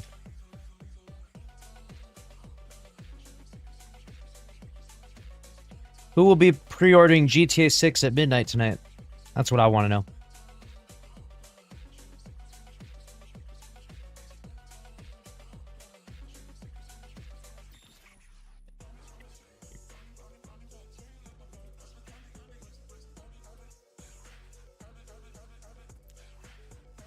It's great if you have 1,000 voices. I mean, you have had 9 years to get it. So, if you don't have it, I mean, you can't say you didn't have enough time. 9 years. I don't care for the series, really. I feel like a lot of Destiny people don't especially care that much for GTA. And I can definitely understand they're two very different IPs, right? Very different narratives, but unfortunately, we got to find something to do outside of Destiny. So I'm sitting there scratching my head, like, what do I do? What's next? You know?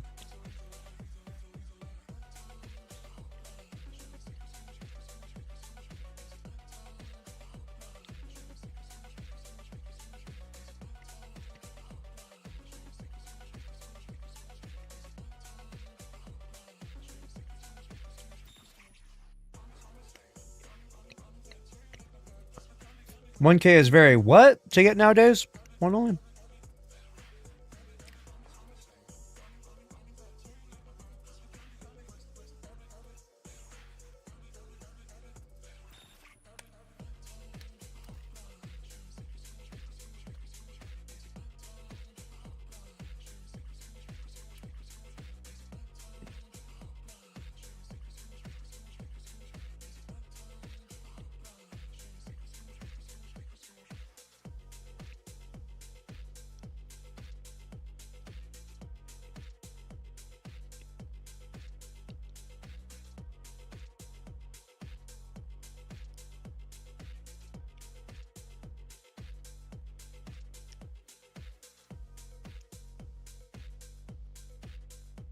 Sony has started to delete all the posts of GTA 6, quote, plays best on PS5. Oh.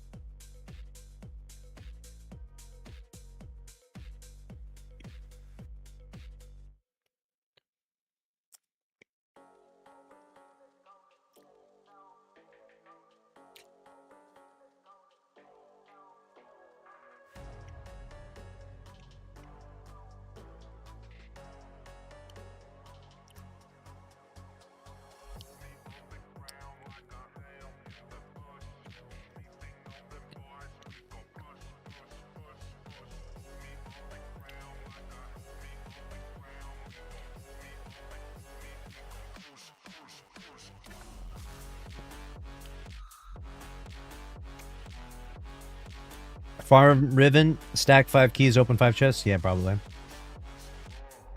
Riven 5 times, Queens walk once? Yeah, exactly. You'll get it.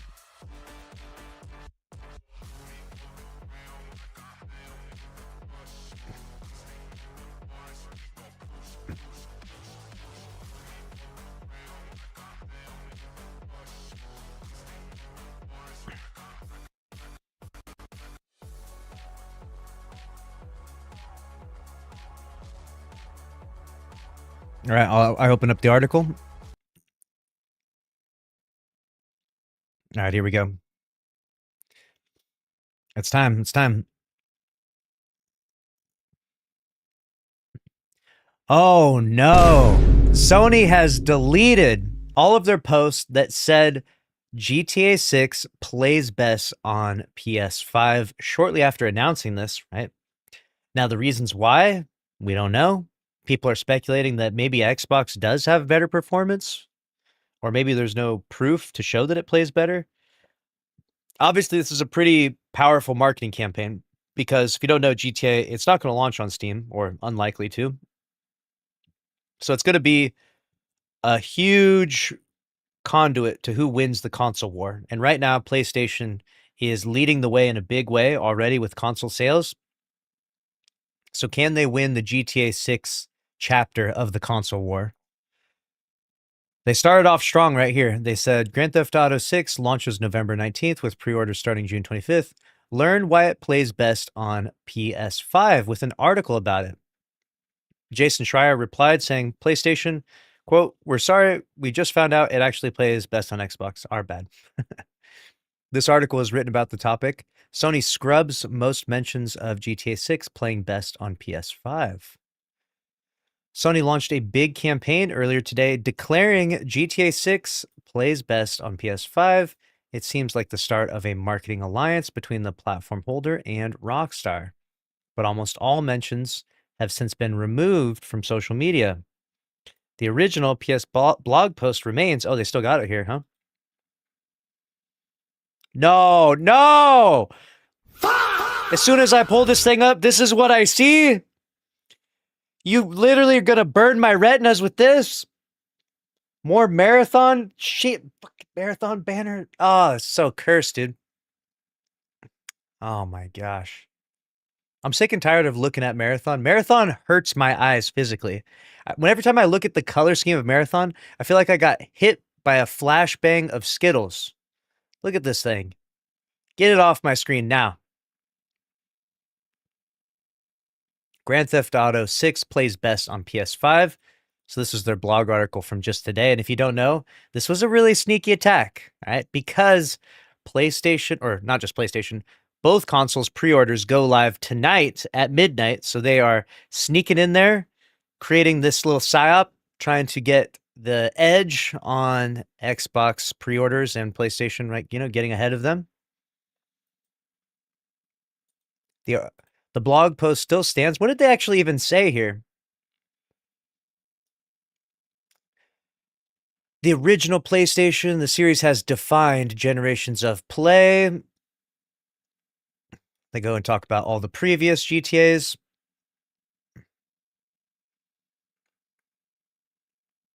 They talk about the pre-orders, of course. They don't even talk about specs or how it plays better by any means. And it still has that same phrasing, but the YouTube video, the X post, the Instagram post, Blue Sky post, and more have all been removed. So the blog's up, but everything else got removed. I don't think it's particularly a big deal. It's possible there was an error in the videos, meaning they may need to be re-uploaded, but I did figure it was worth pointing out. Let's see how the story develops. All the information about how GTA 6 is taking advantage of the PS5 hardware remains accurate and is outlined in the original article below.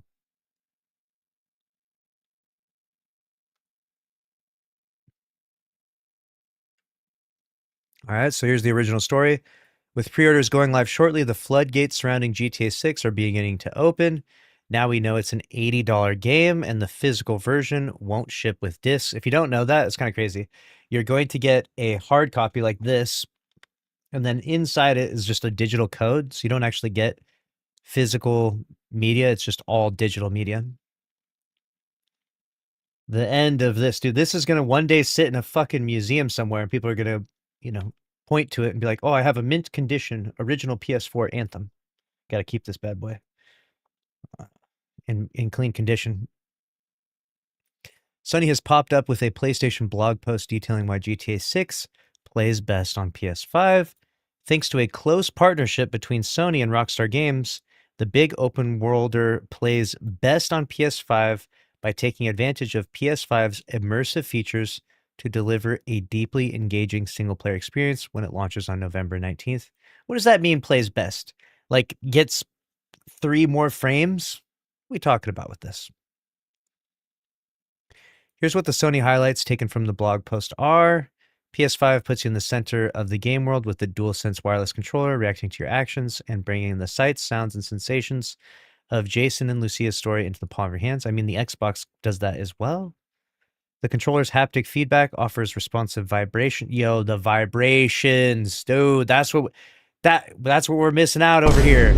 I was thinking about this the other day. Why is it that my mouse and keyboard, when I play PC games, why doesn't my mouse vibrate? I miss those vibrations, dude. That's what people really want when they're gaming.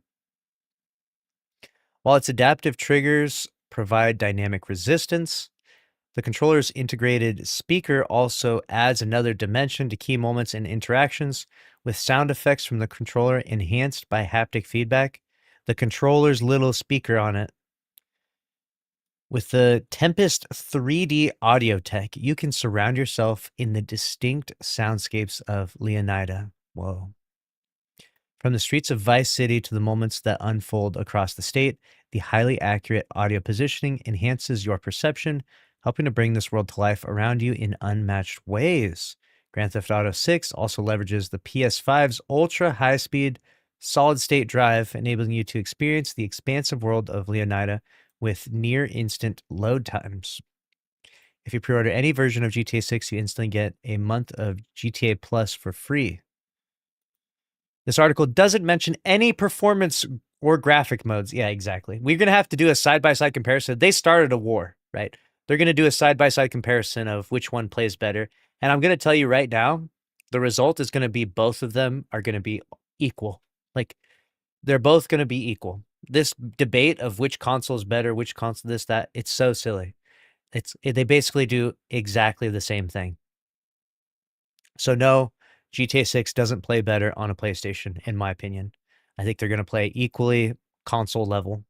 And when it does launch on PC, that will obviously be the best performance possible because PCs are just way more powerful. But there are suggestions of them circling around the internet. They're not just official yet. We'll see. Maybe I'm wrong. Maybe that PS5 Pro, that $900 bad boy, you seen that thing?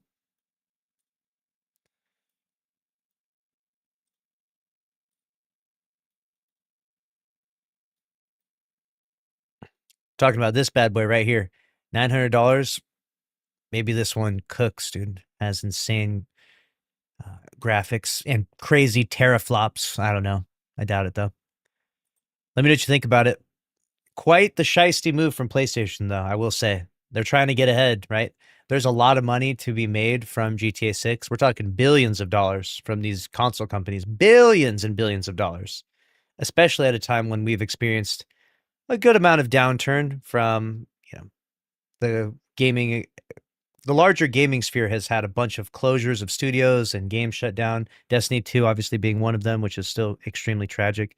But this is an opportunity where a lot of companies, a lot of people are going to make a lot of money. And we're going to be there. We're going to be playing it. I'm going to pre-order this thing at midnight tonight.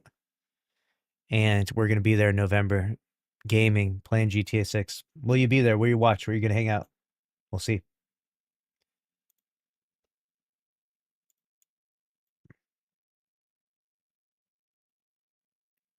Sound out of the controller seems annoying. Dude, it's all about the immersion, dude. The elite immersion. You got sounds in your headphones, sounds coming from your controller down below you, sounds coming from behind you, sounds coming in every direction.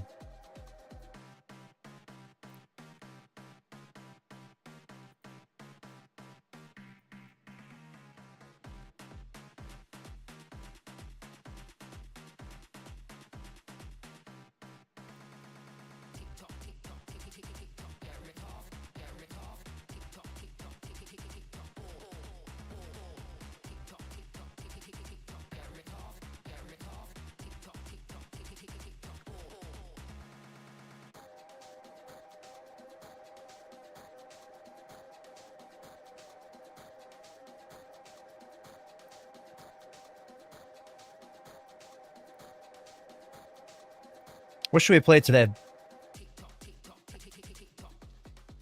I'm gonna launch Destiny 2 back up. I'm gonna jump back in, maybe play a little bit of Rumble. What is today? Wednesday?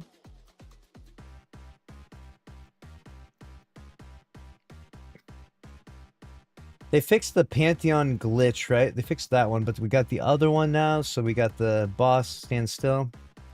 Let me see if they said anything. Well, they did say something. Not till super late tonight, probably.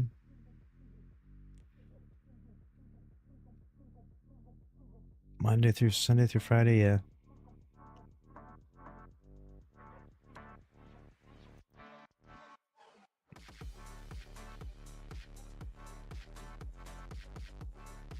All right, we're back in game. It's go time.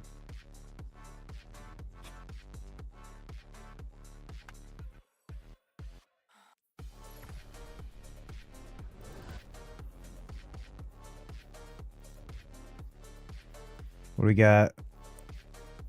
Rumble. They got rid of hardware? What the hell happened to hardware? What the hell? Do we got 7 different Crucible playlists? We are so back, my dudes.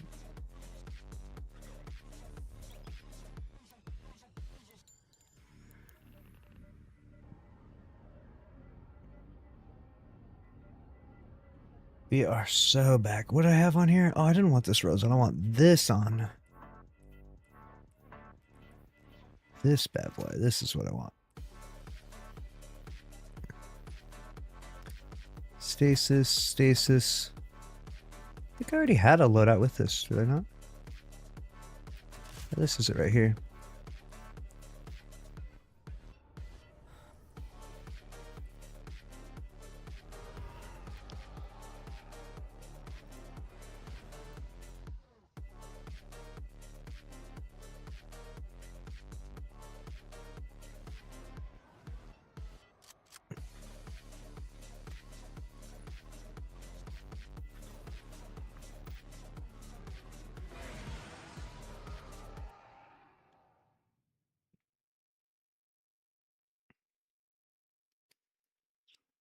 Back on the veil, dude. Back on the veil.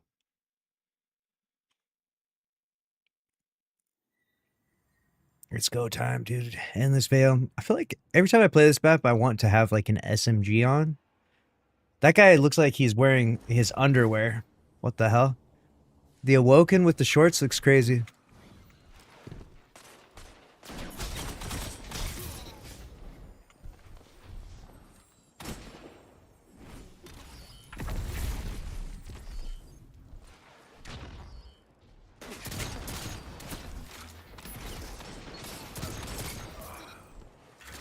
Rough. Oh! My shoulder charge landed right in front of him, dude. Of course.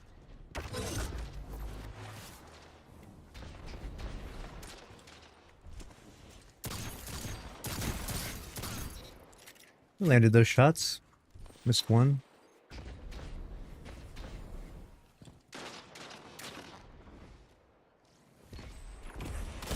Oh shit, I'm dumb. That guy's terrible.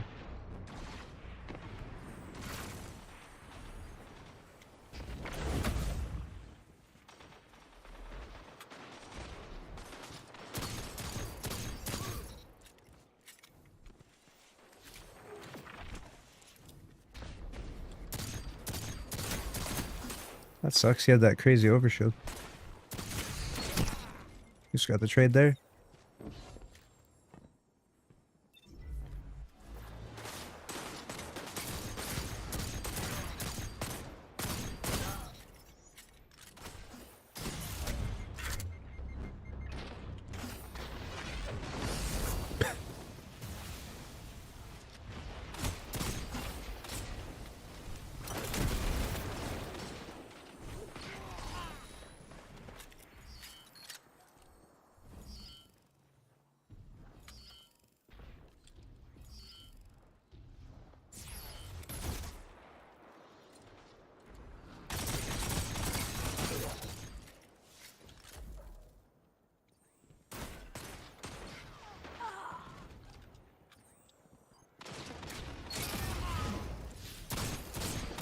Oh my god, I'm missing everything. Oh, I'm so bad. I couldn't hit a shot to save my life there. Oh, it's so embarrassing.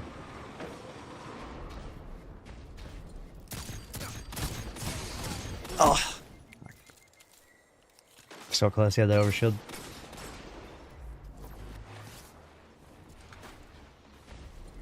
Oh my god, he spawned in, he has the overshield, that's fucked. When they spawn in with that overshield, it's a guaranteed GG's. Can't believe that last shot landed, that was good.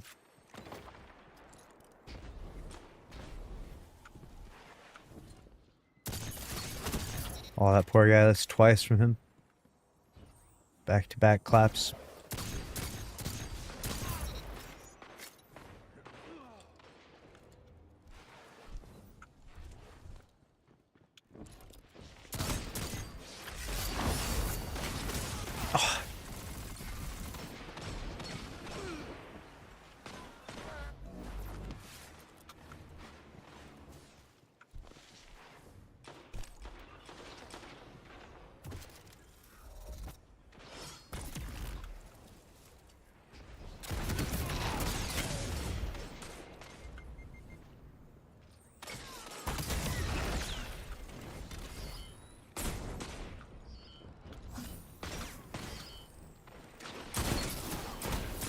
No, let me shoot that guy.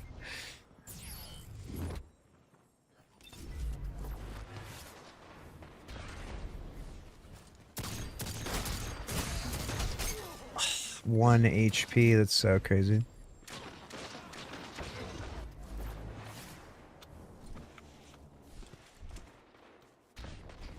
Special brick here.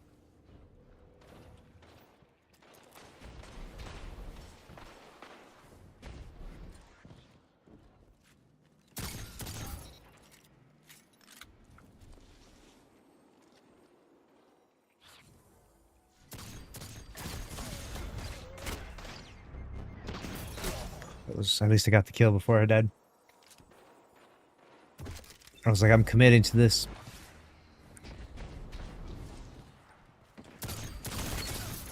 Oof, okay.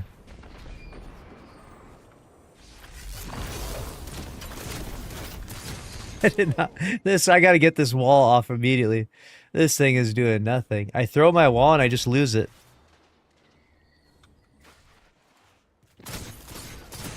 Oh. Missed a shot there, unfortunately.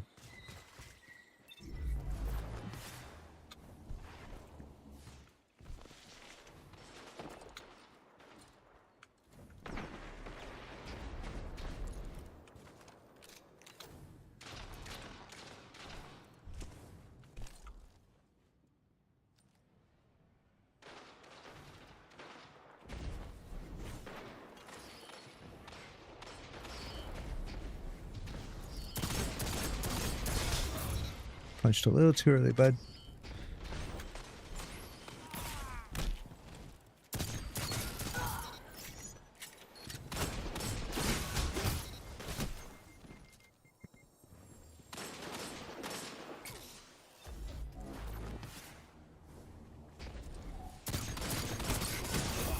It's a huge kill for me because that guy was the leader. No, land this kill, let's go. I needed that. Oh, what? How'd I get two tapped there? Fuck. Just need one more kill. This guy's got his super. He should be able to get 2 kills easily. Oh, that's him right there. Oh, he choked so hard. GG's, GG's. I got a better devils, dude. What a throwback. Whew. Your team won as you play solo.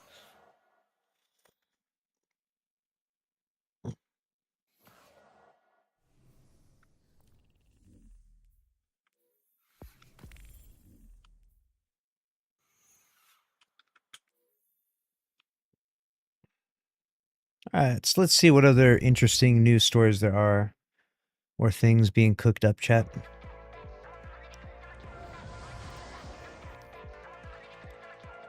Sweating it out here.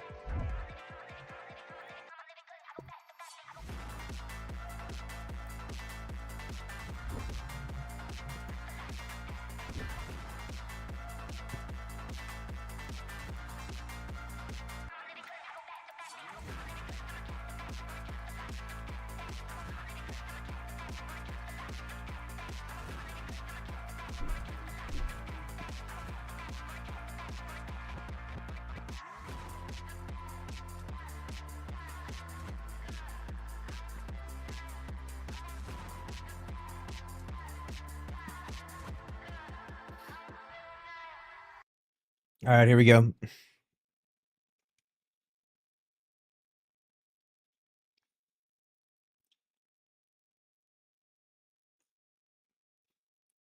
All right, here we go. Marathon reveals a separate PvE mode that sounds promising. Interesting. I had a very different take when I heard about their PvE mode. I am seeing some optimism from people across the gaming communities.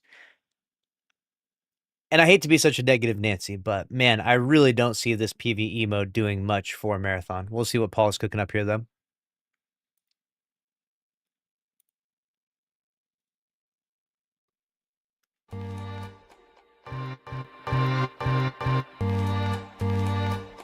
All right, I'm back with a marathon video, which you may have guessed given the news that we saw yesterday, which was the preview of the mid-season update for Marathon, namely focused on one thing, which is PvE mode, or at least an experimental PvE mode.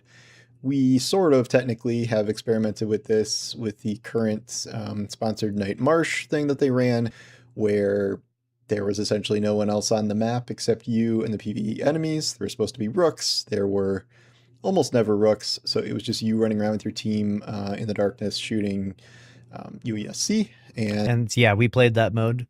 And it was basically like a PvP light mode. You know, you're running around Dire Marsh and there's really no actual threats, I guess, even if there are. The rooks now updated, right? Initially there weren't because of a bug, but now there are rooks. They're not a problem because they're trying to avoid the team of three by and large. Most of them aren't going to try and take on a team of three. It's just too daunting of a task and be too difficult to clear most teams, right? We did 1v3s infamously back in the day in Destiny 2, and it's not easy, right? It's definitely not easy. And it's not easy in Marathon either. So yeah, you're just running around Dire Marsh looting for like 20 minutes, facing minimally threatening PvE enemies. And now they're going to go a step further. There's going to be no other enemies, right? So this will be the full PvE mode. Will this be the thing that lures in new players into Marathon? We'll find out. And that was just, get your gear, extract, and some people farmed the living hell out of that and got way overpowered. This, by contrast, is actual PvE mode, as in fully designed for PvE, as in even more disconnected from the main game and the concept of extraction shooters than I would have guessed something like this was going to be. So I'm just going to read what Bungie posted yesterday as part of their little blog about it. I mean, it's only 2 paragraphs that are short, so we don't exactly have like a ton of information, but it's enough to get the gist of it, and it certainly intrigues me. Okay, so introducing Vault Breaker. Marathon's experimental PvE mode, Vault Breaker. Explore Cryo Archive as a crew, duo, or solo player taking on a progressively challenging series of vaults. Grow stronger across multiple matches with progression that's unique to Vault Breaker, and push toward the final vault and the mysterious entity within, aka the compiler. Vault Breaker. And they clarified that you won't be able to actually take on the compiler because that loot is too powerful. Like they're not trying to give that to the PvE only Andes, right? But you would be able to do, all the other stuff on Cryo. So should be a pretty valuable, like this should be, if anyone's actually trying to play a Marathon, like this should be a good reason to log in. Will it move the needle though? I'm really skeptical for a few reasons. And the most logical one is because we saw the arrival of Cryo Archive really not move the needle for most Marathon players. Like it didn't create this massive boost in population. So the overall appeal of this map just isn't there. People just don't care. They really aren't that interested in Cryo Archive. And unfortunately for Bungie, they propped this thing up as being like the greatest thing of all time. This is their magnum opus of, video game creation. And for them, it might be that, right? It might be that meaningful thing for them in the Marathon team, but for the larger gaming community, they really just don't care. This map has had nothing but just complete apathy in every metric measured across gaming communities, social media, you name it, right? I can't even remember a video or a time I've seen anything remotely interesting about the map. And I'm staying as tuned into all Marathon things as possible. requires a special sponsored kit to queue up, and any gear or items you find stay behind when you exfil. The exception to this is vault data. This new currency is found within vaults, and when extracted can be exchanged for upgrades to your Vault Breaker sponsored kits, as well as gear that can be used in other modes. This lets you experience cryo archives without flooding the economy with low-risk, high-power cryo loot. Yep, glad they saw that coming. So, okay. What they're describing here is a roguelike, a first-person shooter roguelike. You start with no set items, like stuff that you're not bringing in from your own vault. You exfil with nothing, which we're really not in extraction shooter territory anymore if you exfil with nothing except currency, and then you die along the way. You can still progress in some way. I'm assuming this currency to upgrade your kit and then the other progression system they talk about are different. I'm assuming there's some sort of, I don't know, maybe cradle type thing just for Vault Breaker. And then you try again if you can make it to the end boss, and then get your big rewards, and then try over again. I'm assuming you might be able to exfil along the way, rather than just die and lose all your currency unless you go to the compiler. You have to extract the currency. So I would imagine you can kind of cut your losses and end the run. Another roguelike thing. And then the only connection to the rest of the game is that you can use this currency instead of spending it on Vault Breaker upgrades. You can buy other loot with it for other modes. I do not imagine that is going to be the most time or cost-effective way to get loot for other modes as opposed to playing those modes and looting. But I think they wanted at least some kind of thread connected back to that initial mode. And their idea behind it's not the worst idea ever. The idea is to get people into this map, hoping that the map wows people and keeps them around, right? Like it's for retention. They have invested so much money into this Cryo Archive map, way more than any others, because of its raid-like mechanics integrated into it. And for that reason, they really want everyone to see it or try it out in hopes that when they do, they'll stick around. Unfortunately, we have seen, at least from the retention charts we've seen from the Steam charts, that it really hasn't had that effect. It hasn't had this sort of glue effect where anyone that sort of interacts with this piece of content really becomes a marathon enthusiast, right? Whereas, compared to something like Destiny, I don't really know what's the number one thing that hooks people into Destiny necessarily, whether it's you've done your first strike or anything, right? For me, it was the raids, but I know not everyone agrees with that. Not everyone does the raids, but for me, it was the raids in Destiny. The end game meant that there was this aspirational content, this thing that was really, really hard to clear, and kind of gave me a reason to log in the next day. I tried to do the raid the first time when I played Destiny, and we got destroyed. So I was like, all right, I like the challenge. And so maybe they're trying to tap into something like that with Marathon. This has generated both a lot of excitement and then some amount of annoyance. The reactions are kind of all over the board. I'll just start with mine, where I'm excited to try this. I've always said that I would definitely be giving Marathon PvE mode, whatever it was, a shot. This is actually a little more involved than I thought it would be, but I do think we should maybe keep expectations in check, because this, I know for a fact, this is not something that was planned to release now. This is something, I don't know if it was for the way future, but it either got created just for this or moved way up in order to be something to try and attract new players, or the player base who consistently says things like, I wish this wasn't an extraction shooter, which this is pretty much that. Yeah, transitioning from an extraction shooter to a roguelike is an interesting one, but you'll see games all the time. They have various different ingredients from other games. They don't always fit into this perfect cookie cutter category. So I don't think it's a terrible idea to pivot in this direction and see if it works out, because clearly the initial vision for Marathon didn't work out.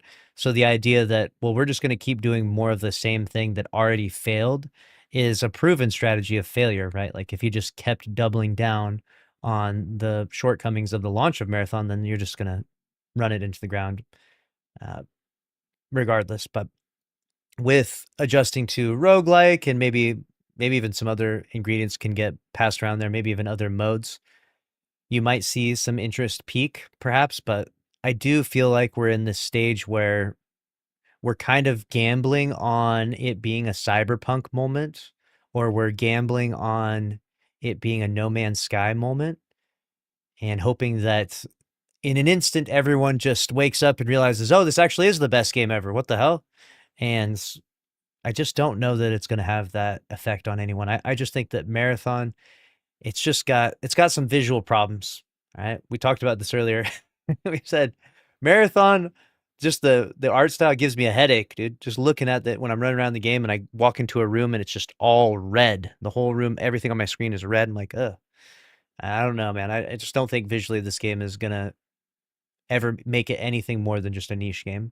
And so the best thing they could hope for is to just scale down the team, scale it down to a super small team, and maybe it could sustain itself with a really niche audience. But it's hard to say with these live service games because they tend to dwindle more and more and more. And we're watching that with the marathon population right now. And you're kind of wondering, will it bottom out at like maybe 10,000 players a month for 6 months, maybe? We don't know, right? There's some games that have the magic, formula where they constantly update. We talk about Warframe all the time. These guys really they've got their shit together. Let's just say that.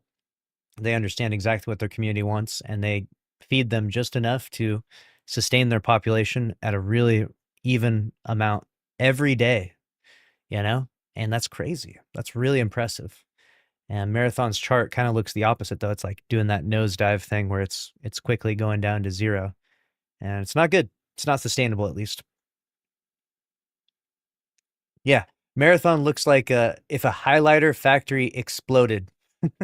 And Bungie previously said, like when asked about PvE content, they said like we're focused on PvP, and it seemed like it was maybe at least a year away till they'd even consider something like PvE, but that was a long time ago before launch, and now we are where we are. Some people are saying that this is really cool, that this will be the first thing that gets them to either try out the game or return to it since launch, because the extraction aspect, or at least how hard the extraction aspect was, didn't really click with them. But they like the world, they like the gunplay or gameplay, and they want an excuse to play Marathon. They just want something that's not extraction-y. So that's kind of where we landed. Then there are people who are annoyed/angry about this, which are a lot of them are really hardcore Marathon players who do not want potential focus diverted from the core game to some other mode that is very. This is such an interesting dilemma, right?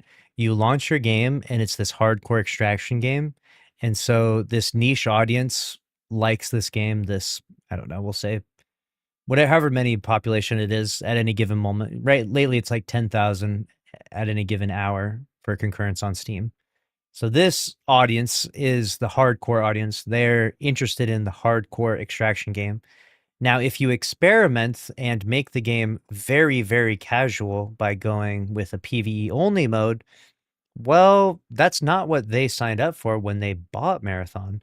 So they could revolt, as they are on social media, and I've seen some of these comments, and they could end up leaving, right? Which creates an even worse problem, right? Like if you only have, let's say, 10,000 people online playing the game, well, if 5,000 of them are super hardcore and they just decide to log off and not play anymore because the game turned into a freaking public event, right? The game went from a contest raid to a public event. Like that's going to be kind of crazy, right? People are going to not appreciate that. That could be problematic. However, in order to keep the lights on, they need to try and experiment. You can still do both, right? Like why not both is going to be the claim that most people will argue. Why not have the hardcore extraction and that? The problem is that when the population gets lower and you have all these playlists, people tend to funnel into one thing versus the other. And it's hard to say what the exact outcome would be with a super high degree of certainty. So mostly we're just making predictions, but my prediction is this is going to move the needle in a meaningless way, very meaningless way. This is not going to do much, if anything, for Marathon. And Marathon's population problems are going to persist beyond this. And then we're in a weird area where once you've tried all these things, like say you tried this, you tried that, and nothing is landing, nothing is sticking, then what do you do? Where do you go, right? A good, interesting dilemma for Destiny was that the game struggled a lot at times, but there seemed to be this path or this break glass in case of emergency moment where we would do certain things and boost the population. Right? Bungie seemed to have this contingency plan for Destiny where, when D2 Year 1 launched horribly, they got to work and launched a Forsaken. Imagine what the timeline would have looked like, right? We would have never made it this far if Forsaken was a disaster, if Forsaken was stupid, if Forsaken wasn't received so well.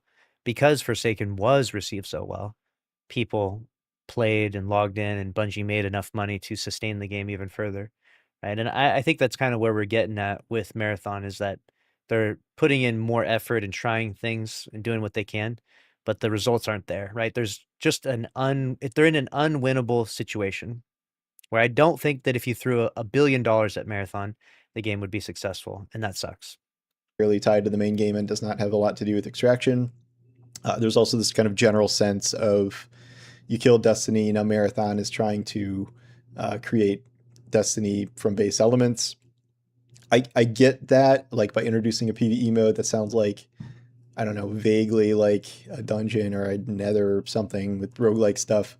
But I mean, the realism of turning Marathon into quote unquote Destiny is not like gonna happen. It's not feasible in terms of like the scale that would need to happen, and like the complete abandonment of the core concept. And they just, they don't have the manpower to do that. They didn't have the manpower to support old Destiny. And, what are you going to do? Spend. So this would be a great value Destiny. This would be, we have Destiny at home version of Destiny. 5 years building up something that like is 25% of what Destiny is. Like, I don't think that's viable.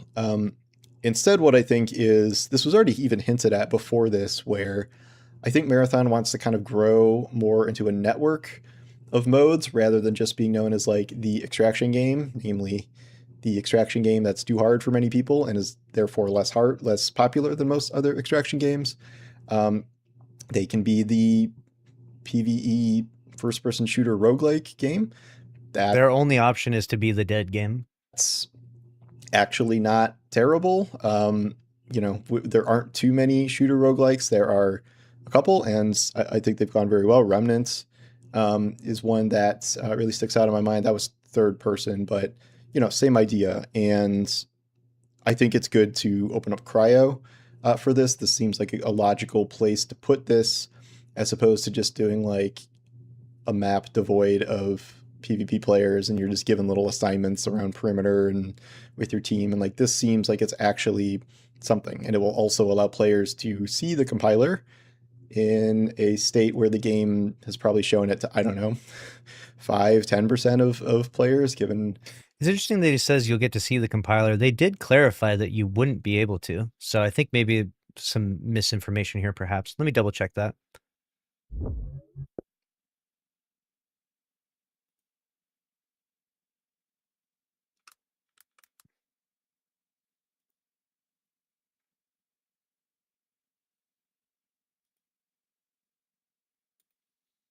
We've seen questions on whether defeating the compiler in Vault Breaker grants the... Oh, wait, the Sphiticide shell style, and we wanted to clarify that it does not. We want to reserve that reward for those who manage to make it to Vault 7 and take down the compiler while under the threat of other runners. Oh, I misread that. So yeah, you will be able to fight the compiler. You just won't get the Sphiticide shell style. Interesting. So, however, Vault Breaker will have its own set of codex challenges that awards cosmetics, including weapon style, charm, profile background. Now, very interesting. All right. Good to know. How many people are playing cryo at any given time and how many of those people actually got to the compiler, given that it can be fairly difficult. And then, past this, they've already talked about a potential PvP only mode, which everyone's like, is that an arena shooter? Like, is that a battle royale? Like, we don't know. But if they're going to bust out a roguelike FPS thing, like, who knows what they might have planned. But obviously all of this would distract from the core vision of the game. The PvP only mode is probably like the arcade style, like Call of Duty, Destiny style. Could you imagine? That would be wild. That said, I think we are getting to the point where it's early, but they're going to want to pull out all of the stops in order to try and get people playing this game. Like, not the Steam chart, but the numbers are bad. The numbers did not go up in the wake of the Season 2 launch and free week. I do think that when this is introduced, they're going to need something like a free weekend to get people to test it out, because a supposedly really appealing mode that people want to try is still going to be locked behind a $40 initial purchase. So that's, I do feel like you're going to have to give people a preview of that, because it's a totally different, well, it's a different group in a lot of ways than the groups that's been trying out the extraction mode. If you're doing a almost totally different roguelike thing here, that is a different group that may want to come and try it out. I don't know if you need a free 10-day period or whatever like we just had, but something. A comparison I've heard that I think is interesting, at least, is the idea that Marathon could kind of do the Fortnite, where Fortnite, you may forget, was started as a kind of defense builder with Save the World. And they did Comparing Marathon to Fortnite is absolutely insane behavior right now. a side mode that was pretty easy to throw together because it was Unreal Engine, and that was Battle Royale. And unless you've been living under a rock, I think you know the rest is history there. Fortnite Battle Royale blew up, became an industry-changing force, still has millions and millions of players a month, even with its ups and downs, and is a giant force in the entire industry, and part of this, like, everyone's trying to find their PvP goldmine thing. I am absolutely not saying that Marathon can make the FPS roguelike space or its own battle royale like blow up into some super world-changing thing. But if it's something that just at baseline dramatically increases interest in the game, dramatically increases the numbers, and it's something that catches on through positive word of mouth, you can bet that I don't think Bungie would mind pivoting more toward that direction. And that's already started. I mean, almost all of the changes here are made to kind of appeal to more casual players. Like all of these sponsored kit modes and survival modes are very much, being like, hey, look, you don't need to risk anything. Like, just use these free weapons, and if you lose, oh well. Like, that's already halfway to abandoning the extraction genre, period. I mean, you're extracting stuff there, yeah, but you don't use that in that mode. If that's the mode you want to play, you're quote unquote saving it for the real mode, which some people may never even get to. And in this case, you might just stay in Voltbreaker indefinitely, and that's the mode you like to play, and so that's what you're going to play. An issue here is scale. Like, this is still one mode, this is still one map, this is still an experimental idea.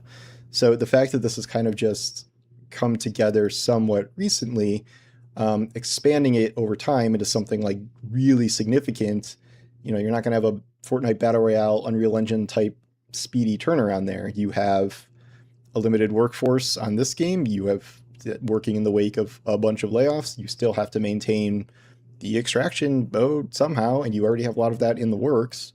But if you are really trying to find a gold vein in all these other genres, it's going to be, splitting attention dramatically. And keep in mind, this is a game that went through multiple reboots over like 5 or 6 years. This one being this game is a complete Frankenstein monster. If you were to look at all the different iterations and changes, my God. Being settled on, I don't know, like 2-something years ago when Joe Ziegler came, and now you're gonna pivot again during like launch. Like, that's why we talked about this when we initially reacted to it and said felt like a desperation move, and it might be a necessary desperation move, but it reeks of desperation for sure. A tall order. And I also think, we're getting ahead of ourselves. If this moves, if this is like a 20% increase in daily players, like, I don't think they're going to throw the kitchen sink out the window with extraction and just go all in on this. I think it is what it is. Someone said, what about a defend mode where it's just waves coming at you? Yeah, it's a horde mode, right? That's another style of game mode that it could experiment with. The problem is that why are we continuously trying to reinvent something that had a vision when that vision failed, right? I feel like there's this idea that marathon is this like incredible thing that just hasn't been discovered yet.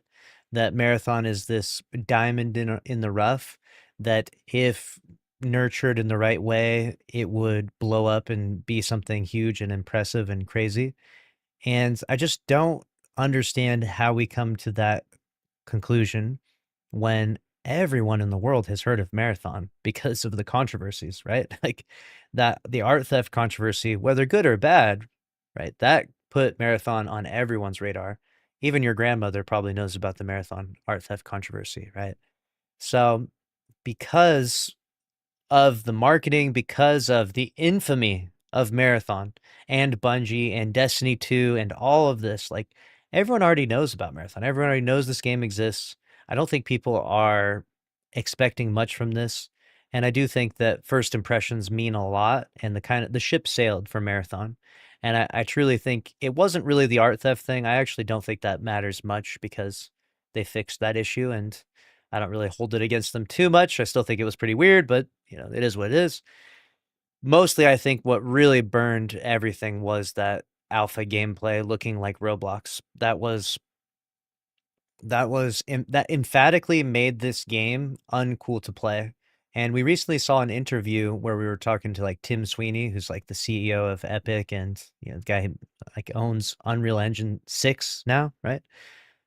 This guy is very locked in to what the hell is going on in the gaming community, and he talks about how like gaming is very interesting. Where in this day and age, a lot of games are growing because people are playing in friend groups, and you're trying to convince your friend groups to play other games, and they don't really go. Like, I'll give you a good example. My friend group is a Destiny friend group. They play Destiny, and we play Destiny together. However, when we don't play Destiny together, everyone plays a different game. You've got Dwayne playing Deep Rock Galactic. You've got Daruz playing some Gooner game. You've got Crimson playing, I don't even know what he's playing, probably Warframe or something, right? You got everyone playing different stuff because they don't agree on what the other games are that we're all going to play together. We all came together because we really like Destiny. So there's like an interesting social aspect to it. And when the social aspect around Marathon turned into that game is lame as fuck, that game looks stupid, and you would have to be stupid and weird to play that game. Like when that's the emphatic headline of Marathon because of their alpha gameplay. Like it's hard to beat that first impression. You know what I'm saying? It's just that's tough to come out of the gates looking like that, you know? When you're the game that only weird, lame people play, like, and that's like what people are saying about it, it's like it's an uphill battle. It's an uphill battle. And they're trying, you know what I'm saying? They're trying, but it ain't working so far, right? It really ain't working so far. And it just goes to show just how far those first impressions matter, how far the social aspect matters to games, right? If the word of mouth of a game is really, really bad, it really holds the game back. I recently talked about this in a video where I went and asked Tifu why he never played Marathon. I actually had messaged him and I said, hey, you should try this game Marathon. Even if you don't like it, it would be a funny clip, right? Could you imagine Tifu? He was playing Arc Raiders a ton. Imagine he leaves Arc Raiders and goes and plays Marathon to try it out and just absolutely hates it, right? That would be a viral clip for sure. He just didn't even try it. He didn't even want to try it because he had heard nothing positive about the game from any of his friends or anything online. He had never read one nice thing about Marathon ever. And everything he saw and everyone that ever mentioned it, he had never heard one nice thing about it. So he didn't even think to try it, right? So that just shows you how powerful the word of mouth is right now, you know? And then you go look at games like Mecha Chameleon. This game was made by 2 devs. This thing has sold more than 7 million copies now. And it was made in a few months. Like, it's crazy. The game has profited tens of millions of dollars. And it's all through word of mouth. They don't even have marketing at all. They don't have anything, no advertisement. So word of mouth is really powerful for games right now. And you need that. You need the communities to speak positively every game. Unfortunately, Marathon, it's got probably the most negative discourse of any game in the last, I mean, aside from Concord, I guess, it has probably some of the most negative discord I've heard of any game in the last 2 years. It is. I think it's an experiment, but we're not exactly in a time unlimited spot here with how long Marathon is going to get to prove itself. I've always said a year. I still stand by that. I still think it'll get a year no matter what the numbers are. I think, there have been heavy implications from both Sony and Bungie that I think it will be a year as well. And I think the part that's really key to understanding why Marathon will get a full year, it's not because it's success of launch or because it's day-to-day success. It's because they tend to greenlight, at least what I've seen, they tend to greenlight the full year, right? Notice how we didn't get the Shattered Cycle and the Alchemist, even though they were loosely worked out. I think they have to greenlight, like Sony greenlights the full year of content development. And so even if the budgeting goes really, really bad halfway through or early on, they still finish out the year to sort of mitigate the highs and the lows of the trends of the games industry. So I think that Marathon has the green light for a full year, like all 4 seasons. I don't think it goes anything beyond that, though. I think that by the time season 4 has come to a close, they're going to have to, you know, shutter that game. And maybe beforehand, I mean, if it does get really, really bad, like let's say these changes do nothing and the population gets really low into the single digit thousands, that would be, there could be cause for it to end even sooner, perhaps, if it's just that catastrophically bad. But it only remains to be seen if that'll happen. We'll see what happens as we get closer and closer to season 3 and what they're able to do with that. they're going to be trying a lot of different things with Marathon. I don't think, a lot of this was the initial idea. I think they just wanted to make a really popular extraction shooter. I think they wanted to be Arc Raiders before Arc Raiders was a thing. And really no one, including them, saw Arc Raiders coming. And ideally, I think they wanted to just exist alongside Destiny going on indefinitely. I don't think Marathon should have been thrust into this position of being not only the flagship game, but the only game coming out of Bungie, and now incurring the wrath of millions of Destiny players who blame it for killing the game. It's somewhat more complicated than that, but it's a little, exhausting for the player base, and I'm sure Bungie. And now that they're doing stuff that sounds at least somewhat Destiny-like, people are like, "Oh, you killed, Destiny, and now you're remaking Destiny." It's like, I mean, I get the notion, and it's kind of a bad look, but we are where we are. Destiny's not being revived, like even based on recent, positivity and numbers and things. So we have Marathon, and we are going to see a lot of experimentation that has already begun. This is why I really wish that this game was a Destiny IP in terms of its aesthetic, because then at least Destiny could live on, even if it's in the more less interesting version, right? Like let's say it was an extraction shooter Destiny game.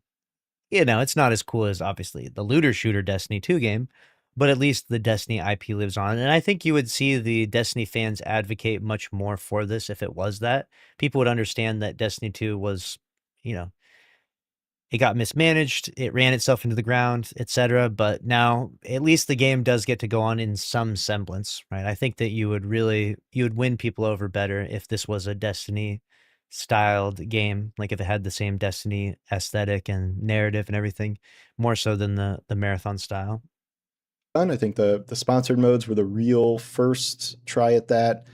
Night March was again like pretty much what a PvE mode is, and fairly boring. It did have like a, rush to the raid-ish spot to get like the best loot in it. So that was like kind of a little bit of an early PvP thing. The Cryo Vaults are going to be something different. I don't know if they're going to replicate all the mechanics from that exactly, but it's a, decently complex, decently hard map, and like obviously way more so when, there's PvP. But even like really hardcore cryo people have really lamented the state of PvP cryo because of all these, broken weapons and bubble shields and all of this stuff. So cryo hasn't been super healthy in a while now. And like, I really have to wonder like how many people are playing cryo at any given time in this player base, like a couple thousand. Like I don't imagine it would be more than that. I think this is a good idea. It's something to at least start with. It's something to try out. I wrote my Marathon is running out of new player acquisition cards to play, and one of the only ones that I could think of that was left was this kind of PvE mode. We knew that was coming, and this is a card to play. If a PvE mode comes and it sucks and nobody really likes it and it doesn't move the needle, well, what do you do now? Because now people aren't going to keep saying, well, make Marathon a PvE mode, and then you're done. Right? Then you're done. It's time to throw in the towel, Make Destiny 3, you're cooked. They're not going to give you a story campaign. Like these are not reasonable things. So this first true PvE thing has to make a good first impression, and people have to be like, yeah, this is fun. Like, yeah, I'd play more of that. Like, yeah, please build this out. And then maybe they will. If not, they won't. And we're back where we started, in a not great spot. So anyway, thank you for watching. There it is. That was Paul Tassie's breakdown of the Marathon PvE mode that's coming. And we'll see. We'll see how it moves the needle. We'll see how people receive it. I do wish, I've been talking about this, and I know people say, man, that's petty lucky. I do wish that the perception from Bungie would be this specifically. Marathon has failed. It's time to call it quits, because we're burning $6 million a month keeping the lights on for Marathon. Let's do everything we can to recoup our losses. Let's do everything we can to make our existing fan base happy, right? I think that the Destiny fans, there's a lot of us. I mean, we got over 1 million people each day for the first few weeks of the new launch. That's pretty crazy. Millions of people out there want to play Destiny. Let's try to give our fans what they want, right? I understand that the industry has changed, times have changed. There's a lot changing in the games world, and maybe it's too late. Maybe they don't get the option to do that. Maybe Papa Sony isn't going to greenlight anything for this group. And if I had to guess, that's probably the outcome. I would say, I would genuinely say that Sony is not going to let them do anything because of what's happened with Marathon and Destiny. But that still is the only viable outcome forward, right? That's the only way you go forward without going bankrupt, without becoming a defunct company, is something with Destiny. And we could be as pathetic as a Destiny 3 campaign only game, which we talked about recently, which absolutely hurts to even mention, but even that is better than anything in Marathon. You know what I'm saying? Stop the Marathon budget right now, call it quits early, and get everyone working on a Destiny 3 game, and it's just a campaign. Surely that's only like $50 million, right? Surely like 50, maybe 100 million. Just the campaign? Nothing else? Come on. We could at least cook that up. At least then we'd have something to look forward to, right? Right now we're in the worst, darkest timeline. Let me know what you think about it down in the comment section below.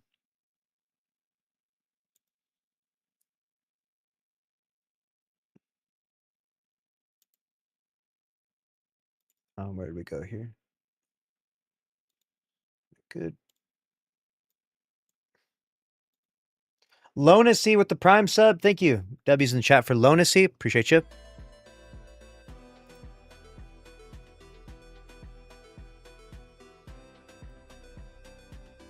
All right, let's see where we're at with the news here. What other interesting stories are we cooking up here?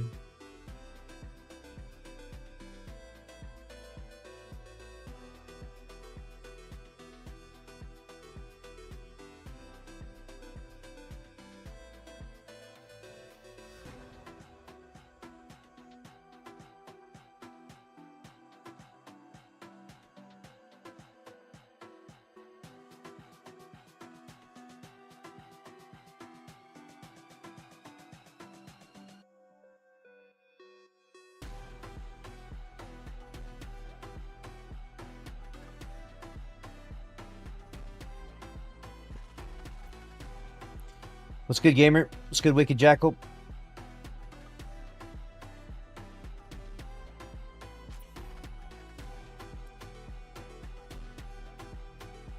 In other news, Paul Tassi is muted. What's that, Adept?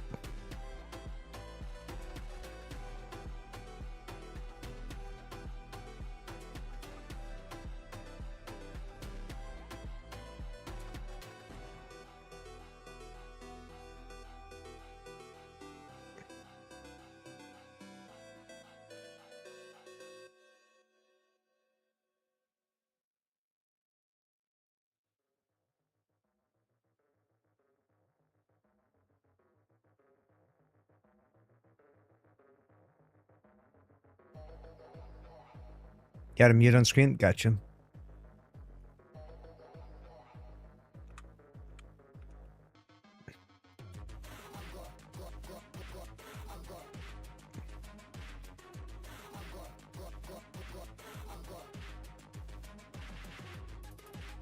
Right now, it's crazy with those builds. Yeah, a lot of build videos going out, man. A lot of good builds. We were covering a little bit of one from Sneaky Beaver.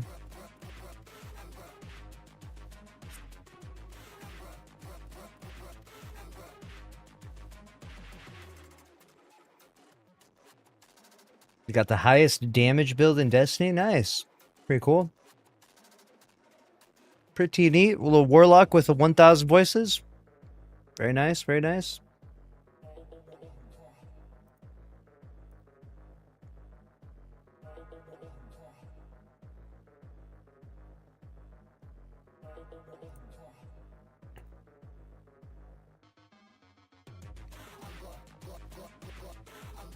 Got the best ad clear build. I'm seeing all these build videos now.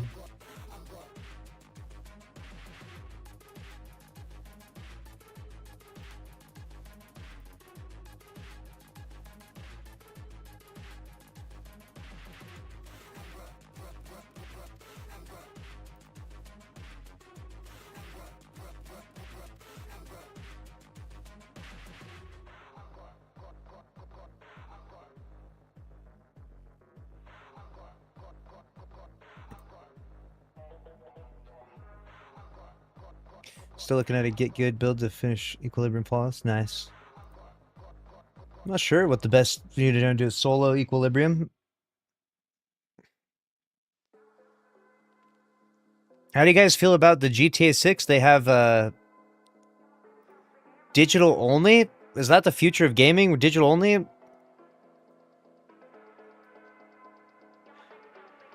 you guys still collect hard copies or do you like digital only?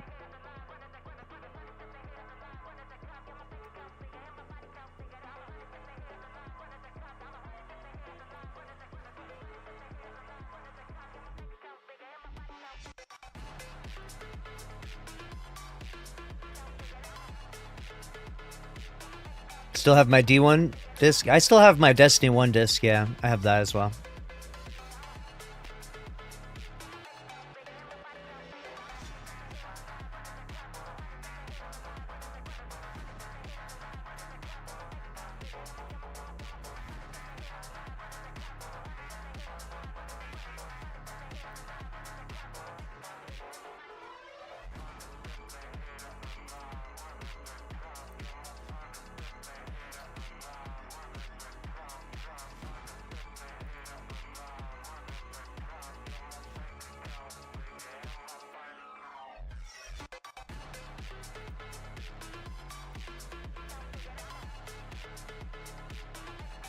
I want to see this GTA 6 digital copy. Did they announce this? Like, what is Rockstar's Twitter account? Oh, they're back, dude. PlayStation says Grand Theft Auto 6 launches. Learn why it plays best on PS5. They came back with it 27 minutes ago. They're not fucking around.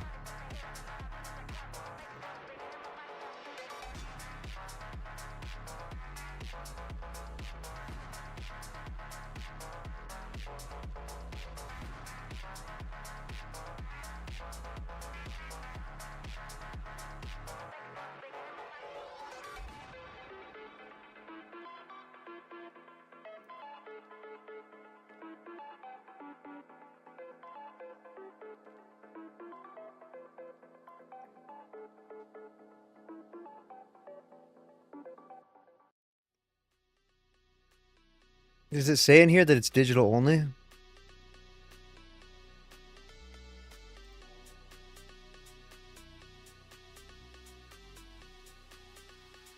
How do you know it's no physical copies? Where did they say that?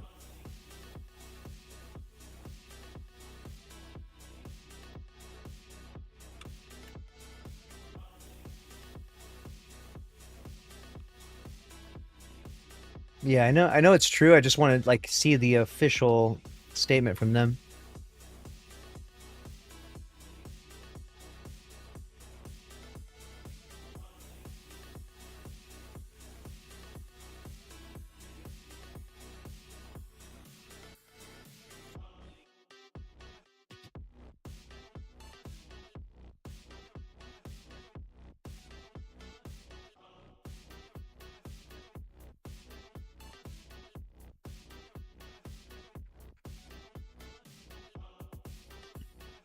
It's an article from Rockstar. Ah, gotcha.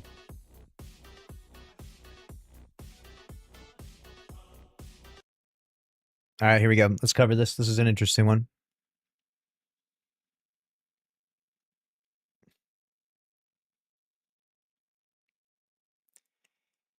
This is about to break the internet. GTA 6, the most anticipated game of the century, is going to launch with no physical copies. That's right.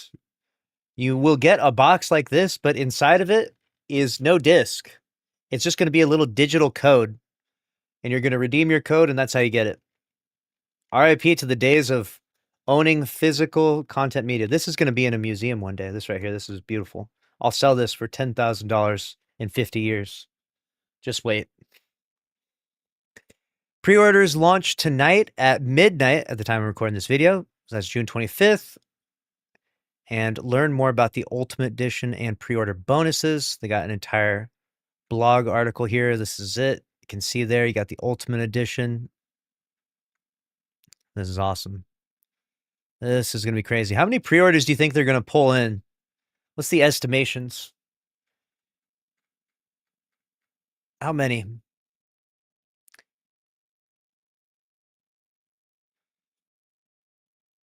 $10 million? $50 million? How many? Grand Theft Auto 6 physical copies won't include a disc. Will just be a code in a box. What's the point of even getting the box then, right? What's the point of even getting the box? Just get the digital code. Rockstar will sell physical copies of GTA 6, though you'll only get a box containing a digital download code. This morning, Rockstar announced that it will finally begin GTA 6 pre-orders at midnight tonight. With various options available, alongside a digital pre-order, fans will be able to buy GTA 6 in a box, though no disc will be included inside. On the upside, physical copies will be available from November 12th in advance of the game's actual launch on November 19th. Okay, so you can get it early. This earlier date is also when GTA 6 preloading will become available, allowing everyone with a physical copy or digital pre-order to get the game downloading. You're going to have 7 days to download this. The file size for this is going to be crazy, right? This has got to be at least like 200 gigabytes, surely. GTA 6 Ultimate Edition screenshots. Okay, so we get to see what we're cooking up here. We got 51 screenshots here. Dude, the graphic fidelity of this is crazy. For an open world game, this is actually going to be insane. What the hell? Dude, this looks nice. What? What is going on here?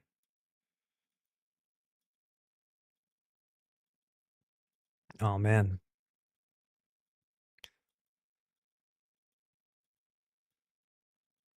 You're going to be roaming around Florida, Miami. Nice. So cool. What? Let's check out this gun here. Nice. All right.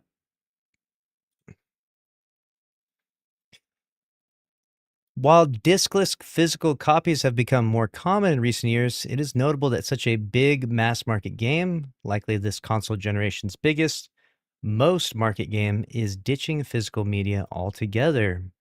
But in a world where even Nintendo is ditching physical media for many of its own exclusives, such as Pokemon Pocopia, it is perhaps not too surprising. Grand Theft Auto 6 is scheduled to finally arrive this November, following multiple delays. This time, however, the game's release date now looks fully locked in, with pre-orders opening, special edition detailed, and prices all set. Notably, the GTA 6 Ultimate Edition will include exclusive vehicles, weapons, and outfits, as well as additional locations and activities that it appears will be absent from the base version of the game. Oh, wow. So you're definitely getting some good stuff. A cunning move by Rockstar to offer 2 entry price points, but nudge committed fans to spend $100. Ooh. Wonder if that's going to land well. And that's all before any new version of GTA Online arrives, too. According to Rockstar 6, quote, features of a single-player experience launching on November 19th to PlayStation 5 and Xbox Series X/S. Copies of the game purchased before November 20th will at least include an additional vintage Vice City pack with more cosmetics and cars. The physical edition customers should note that this is only guaranteed while supplies last. Digital pre-orders also get you a free month of GTA Plus. So digital, physical, which are you choosing for GTA 6? All right. I'm just going to get the digital version. I feel like it's silly to have a box at this point, especially if there's no actual disc in it.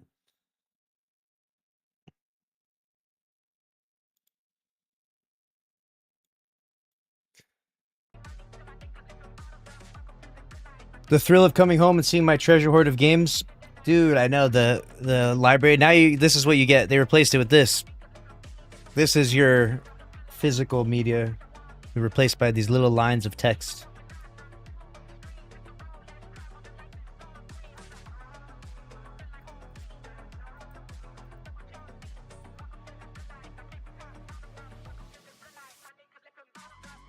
You'll own nothing and be happy. Times are changing. Times are changing.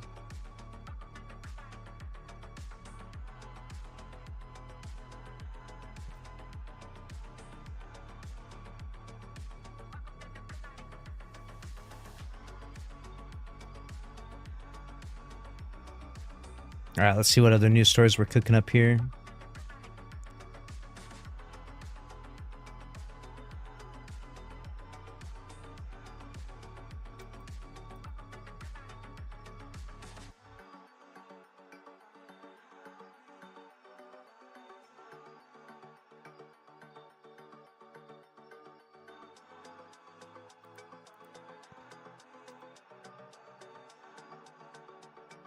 This is why I want to keep pushing for the success of groups like Stop Killing Games.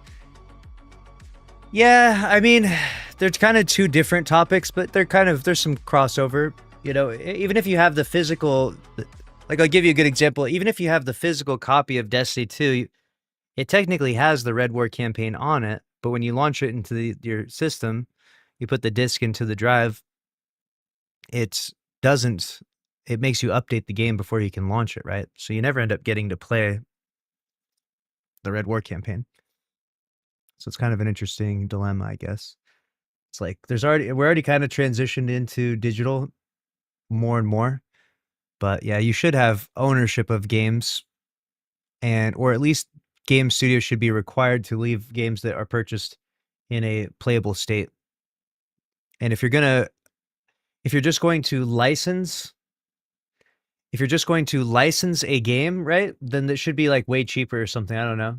If you buy a game, it's interesting. If you buy a game, how does that work for a free to play game? You know, times are really changing where you think about this. What would that look like for a free to play game that dies? You know, how do you leave that in a playable state? Plus, I don't think you can have the games be playable. It's mostly for single player games or campaign games than anything. If you do make a game that has a campaign, people want to be able to play it even years later, even after the studio shut down.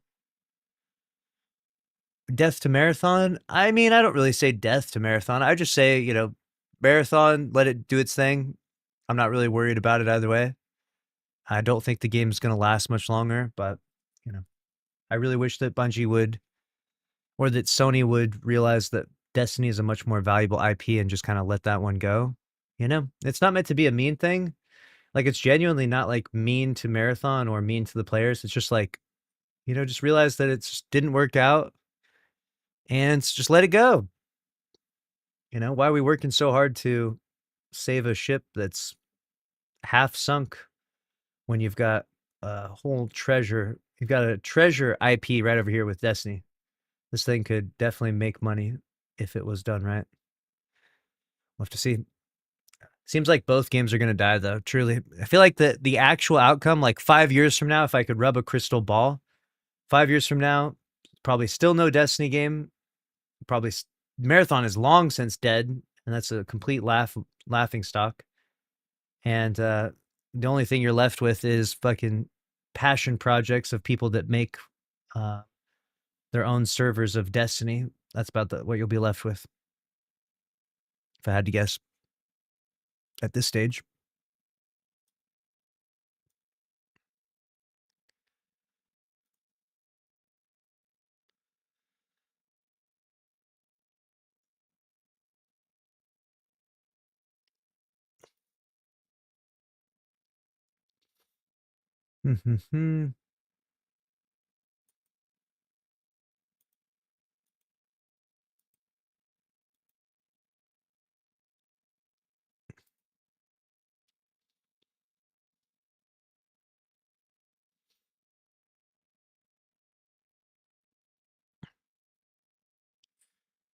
Copa's room.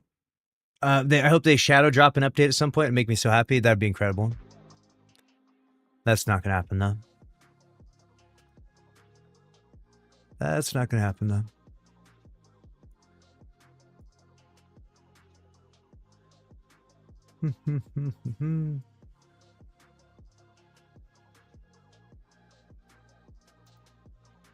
I wish though, yeah, I wish. What else is going on out here in the news world?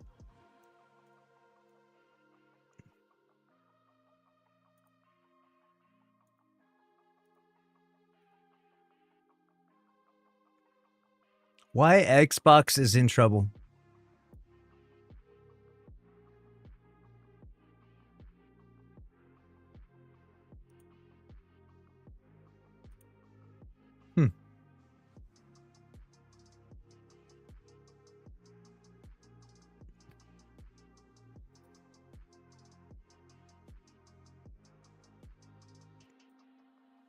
All right, let's see what we're cooking up here. Laura Fryer has been there since the beginning, the OG, since the original Xbox, and she's given a breakdown as to why Xbox hardware is in real trouble but not going away. All right.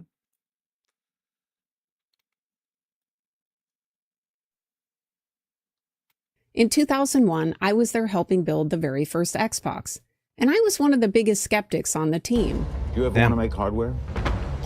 No, that's one thing that we decided not to do. The idea that Microsoft could ever create a game console was seen as a bit of a joke. I was worried that a software company like Crazy how times change. Actually, honestly, that ended up being true. Microsoft would always struggle with the insane costs and risks of hardware. 25 years later, those early fears are coming back stronger than ever. With AI-driven component shortages driving prices through the roof, the hardware gamble is really showing its cracks. My thinking at the time was that Windows was already the dominant gaming platform with over 90% of PCs running it. By 1999, 90% of computers worldwide used the Microsoft Windows operating system. They were untouchable, without comparison or viable rival. We had the Internet Gaming Zone, which at the time was one of the biggest online gaming communities on the internet. Remember, this was when Steam didn't exist. Wow. I felt like we were abandoning the most successful gaming platform in the world for a risky bet that we weren't ready for. At the same time, I knew I was biased because I had helped build the Internet Gaming Zone. I knew if we pivoted, it would likely die on the vine. The Internet Gaming Zone, www.zone.com. This is a throwback right here. I never even heard of this. What the hell? This is like some old magic stuff right here. What the heck is going on? I eventually came around and joined the team, but those early fears that a software company would struggle to master the hardware cycle, those are more relevant now than ever. And with AI-driven component shortages, the hardware gamble is becoming unsustainable. Dude, that Nintendo 64. Yes. God, that was iconic at its time. I had a PlayStation 1. I had a Nintendo 64. I don't even know what a Project X is. That's just a DVD player. I did not have a Dreamcast, but I did play it inside the electronics boutique store. We would play a couple of Dreamcast games in there. No one had a Dreamcast in my neighborhood, though. That was like a weird console. You were team Nintendo 64 or PlayStation in my youthful days. But Xbox fans, this isn't the end. Don't believe the rumors that Microsoft's going to spin off Xbox. And yes, N64 was the best back then by far. It had that like extra button on the back. Xbox? I don't. They used to say that every year when I worked there. They're simply returning to where they've always been strongest. and that's Windows. Whenever they talk about platform, remember, it's not just hardware, it's everything. It's Windows, the cloud, DirectX, Game Pass, the games, the entire ecosystem. They're trying to go back to what they know. Hardware has always been a brutal business. It's expensive and it has razor-thin margins. When we started Xbox, we didn't have the manufacturing experience that Sony or Nintendo did. Think mice, keyboards, we had some speakers, we had this thing called Interactive Barney. That's super Not Barney, dude. Oh, no. duper. What eventually convinced me was that we didn't stray too far from what we already knew. The original Xbox was literally the DirectX box, built on PC architecture with x86 chips and a modified Windows core. So we jumped in and we pivoted everything to Xbox. I had just shipped the first Crimson Skies, and version 2 was immediately targeted for Xbox, and honestly, it felt like a better fit for the title anyway. So we temporarily stepped away from strengthening Windows gaming to compete with Sony. And that made sense in 2001. But now, the math is very different. The numbers are brutal. Xbox CEO Asha Sharma has been blunt. We're in a hardware component crisis. Storage and memory costs could be 5 times higher by holiday 2027 because AI data centers are sucking up the global supply. Those goddamn AI data centers, they're killing our gaming. That completely broke the old model. I think that, usually what happens at this I was like, what would be a funny bit if I was like, those goddamn AI data centers? And then I said, hey, ChatGPT, how can we stop those AI data centers? point in a generation is your costs come down, right? Memory, storage, etc. That's not working anymore. You've got exploding hardware costs. You've got Game Pass eating into full price games. And not enough big game hits are coming out to offset everything. That's why this big reset is happening. They need to cut costs and refocus where they can actually win. There was recent reporting that Microsoft is exploring options like a spin-off or turning Xbox into a subsidiary. Asha's in a tough position, so it makes sense to me that they're looking at every possibility. But I don't think it'll happen because it would risk weakening Windows, which is still Microsoft's biggest profit driver and crown jewel. At least for the titles that we're talking about right now, Windows is already where the world plays, and that's a very important slogan to the company. It's very important to Asha, and it is very much a rallying point for the company. But keep in mind that even though Windows still dominates, competition like Steam and Linux have been chipping away at that dominance over the years. Microsoft knows they can't abandon the living room even if the math doesn't work. That's why they're working on a way to bring the console experience to PC. You've got Project Helix and something they're calling Xbox Mode on Windows. It's a full-screen, controller-first experience that's supposed to make your PC feel more like a console. Look, I know what a lot of you are thinking because I'm thinking the same thing. A lot of people love having a dedicated box under the TV that just works. No driver conflicts, no background programs breaking your games. Windows has a reputation for being messy, and it's fair. I wrestle with my mom's Windows machine at least once a week, and I can tell you it doesn't just work. So the biggest concern with their entire plan is execution. If they don't nail the it just works feeling, many fans will stick with traditional consoles, and Sony has an advantage here. They were really smart. They locked in their PS5 component supplies.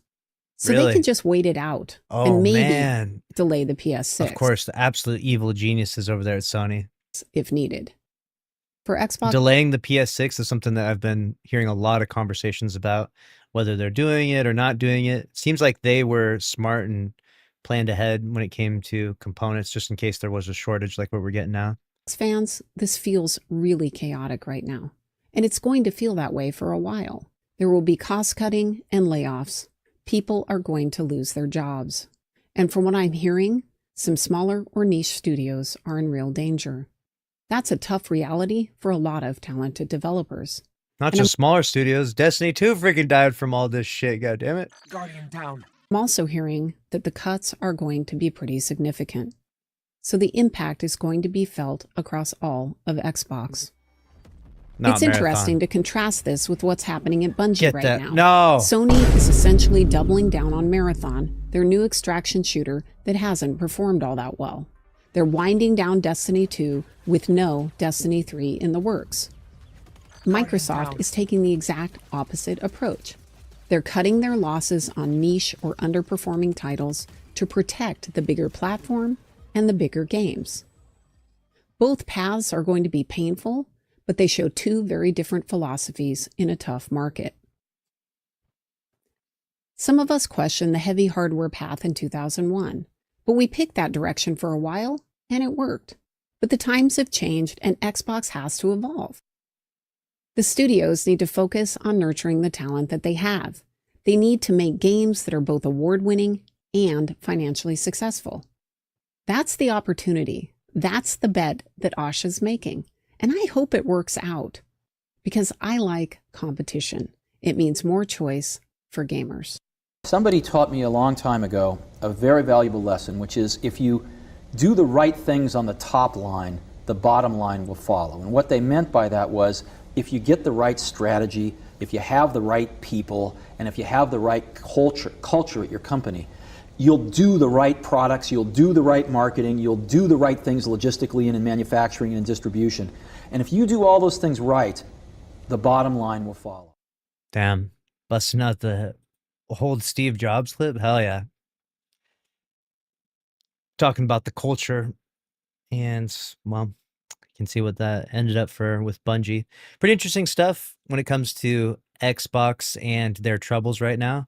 The next few years in gaming are going to be absolutely crazy with the component shortages.